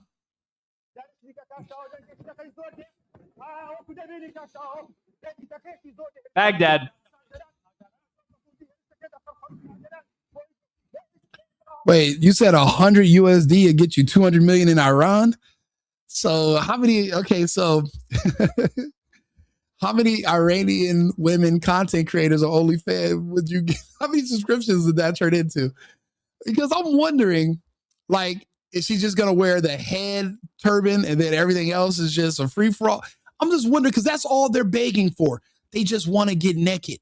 They just want to be able to degrade themselves. They don't want to be mothers. They don't want to be wives anymore. They just want to be freaks, which is fine. But okay, that's okay. But is that worth dying for? Like, how bad do we need more OnlyFans content creators? Is there like a shortage? Last time I checked, there wasn't. But I don't think it's worth it, in my opinion. Remember when Biden called black people super predators? Yes, I do. And Biden was correct. They are. And Biden didn't write that statistic. The FBI did.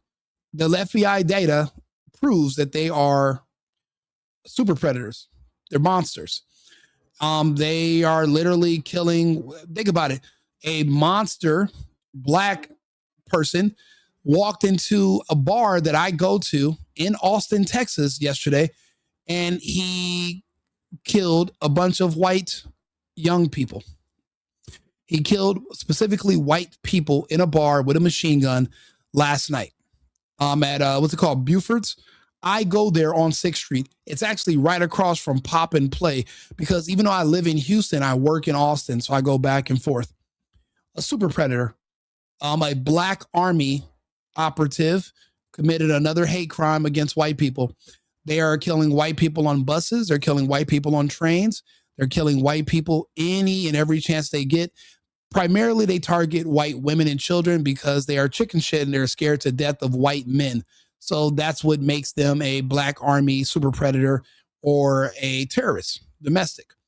Instead of moving to another country and no longer speaking English and just getting away from white people and staying alive, they'd prefer to die killing white people because they're heavily rewarded. Just like Carmelo Anthony, when he stabbed Austin Metcalf, they gave his family $500,000 because they like to hear about blacks killing whites because it's just something that the super predators have in them. So Biden wasn't wrong about that, in my opinion. Damn, based. Yeah, no, I'm just I'm pretty sure everybody can come to that same conclusion. They're just not gonna say it. I don't mind talking to you. In my opinion, it's just me and you sitting here at a bar having a conversation. I mean, I'm sitting here talking to a camera with a light in my face as I drink my Starbucks, but as far as I'm concerned, me and you were just sitting down having a candid conversation. I don't think people should edit their thoughts and opinions based on consequences from people who want to restrict their speech. That would go against the Constitution. See, the First Amendment was meant to protect speech like mine, not the speech that everybody wants to hear. Oh, you're a victim. Oh, you're black, so you're oppressed. Oh, you're so sad. Oh, you're so pathetic. Oh, I'm just like you. I can't read. I can't count. I'm a worthless idiot piece of shit. Even though you get an 890 on your SATs for spelling your name right, obviously I couldn't get a 960. So obviously I'm just like you. So I have to talk in a third grade, fourth grade level for you to understand ape. Yeah, so that's the speech people want to hear. My speech, the things that I'm saying, is the speech that needs protecting because it's unpopular speech. Popular speech doesn't need protecting because people like it. It's the difficult conversations and the speech that's not so friendly, not so happy. That's the speech that needs protecting. So this is the part where the Constitution comes in. So this is, that's why I have these conversations. Tragic, but not me, and I won't say it. No, I agree. It's not for everybody. I don't think non-whites are monsters simply because they killed I have no idea what any of that. I don't know what non-melanin means and non-whites. I don't live in a binary world. Last time I checked, there's not just blacks and whites in the entire world. You have to. It's a lot, because what about the rest of us? I'm not black or white, but people are pretending it's a binary thing. So you're either black, so you're either white or non-white. Like that isn't, you're limiting the scope. There's way more. And also the whole color thing doesn't apply anymore. That stuff's out the window. You have people from 190 plus different countries, all living in the United States, separate languages, backgrounds, ethnicity. Some people are darker than others, but they are from India. They're from Sri Lanka. They're not all from Africa.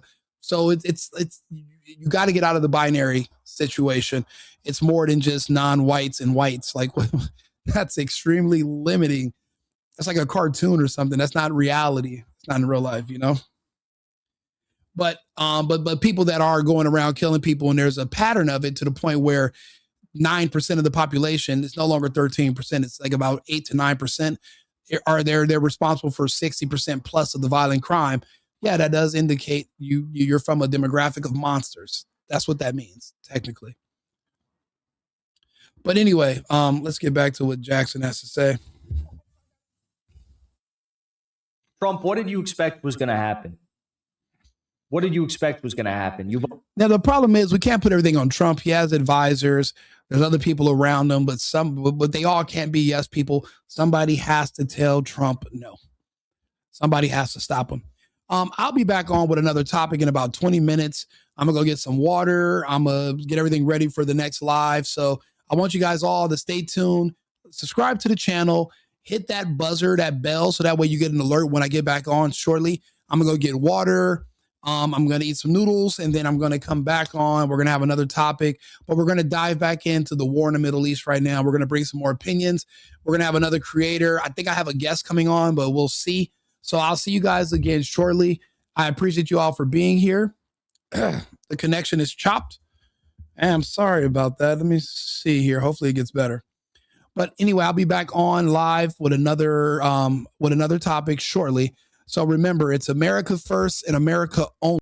I've been needing to find a new apartment, which has not been easy with credit as bad as mine. Luckily, I found cosigning.com. They connected me with a cosigner who helped me get my dream apartment for me and my dog. I just paid a small fee and was able to move in fast. Get the cosigner you need for the apartment you want. Check out cosigning.com today.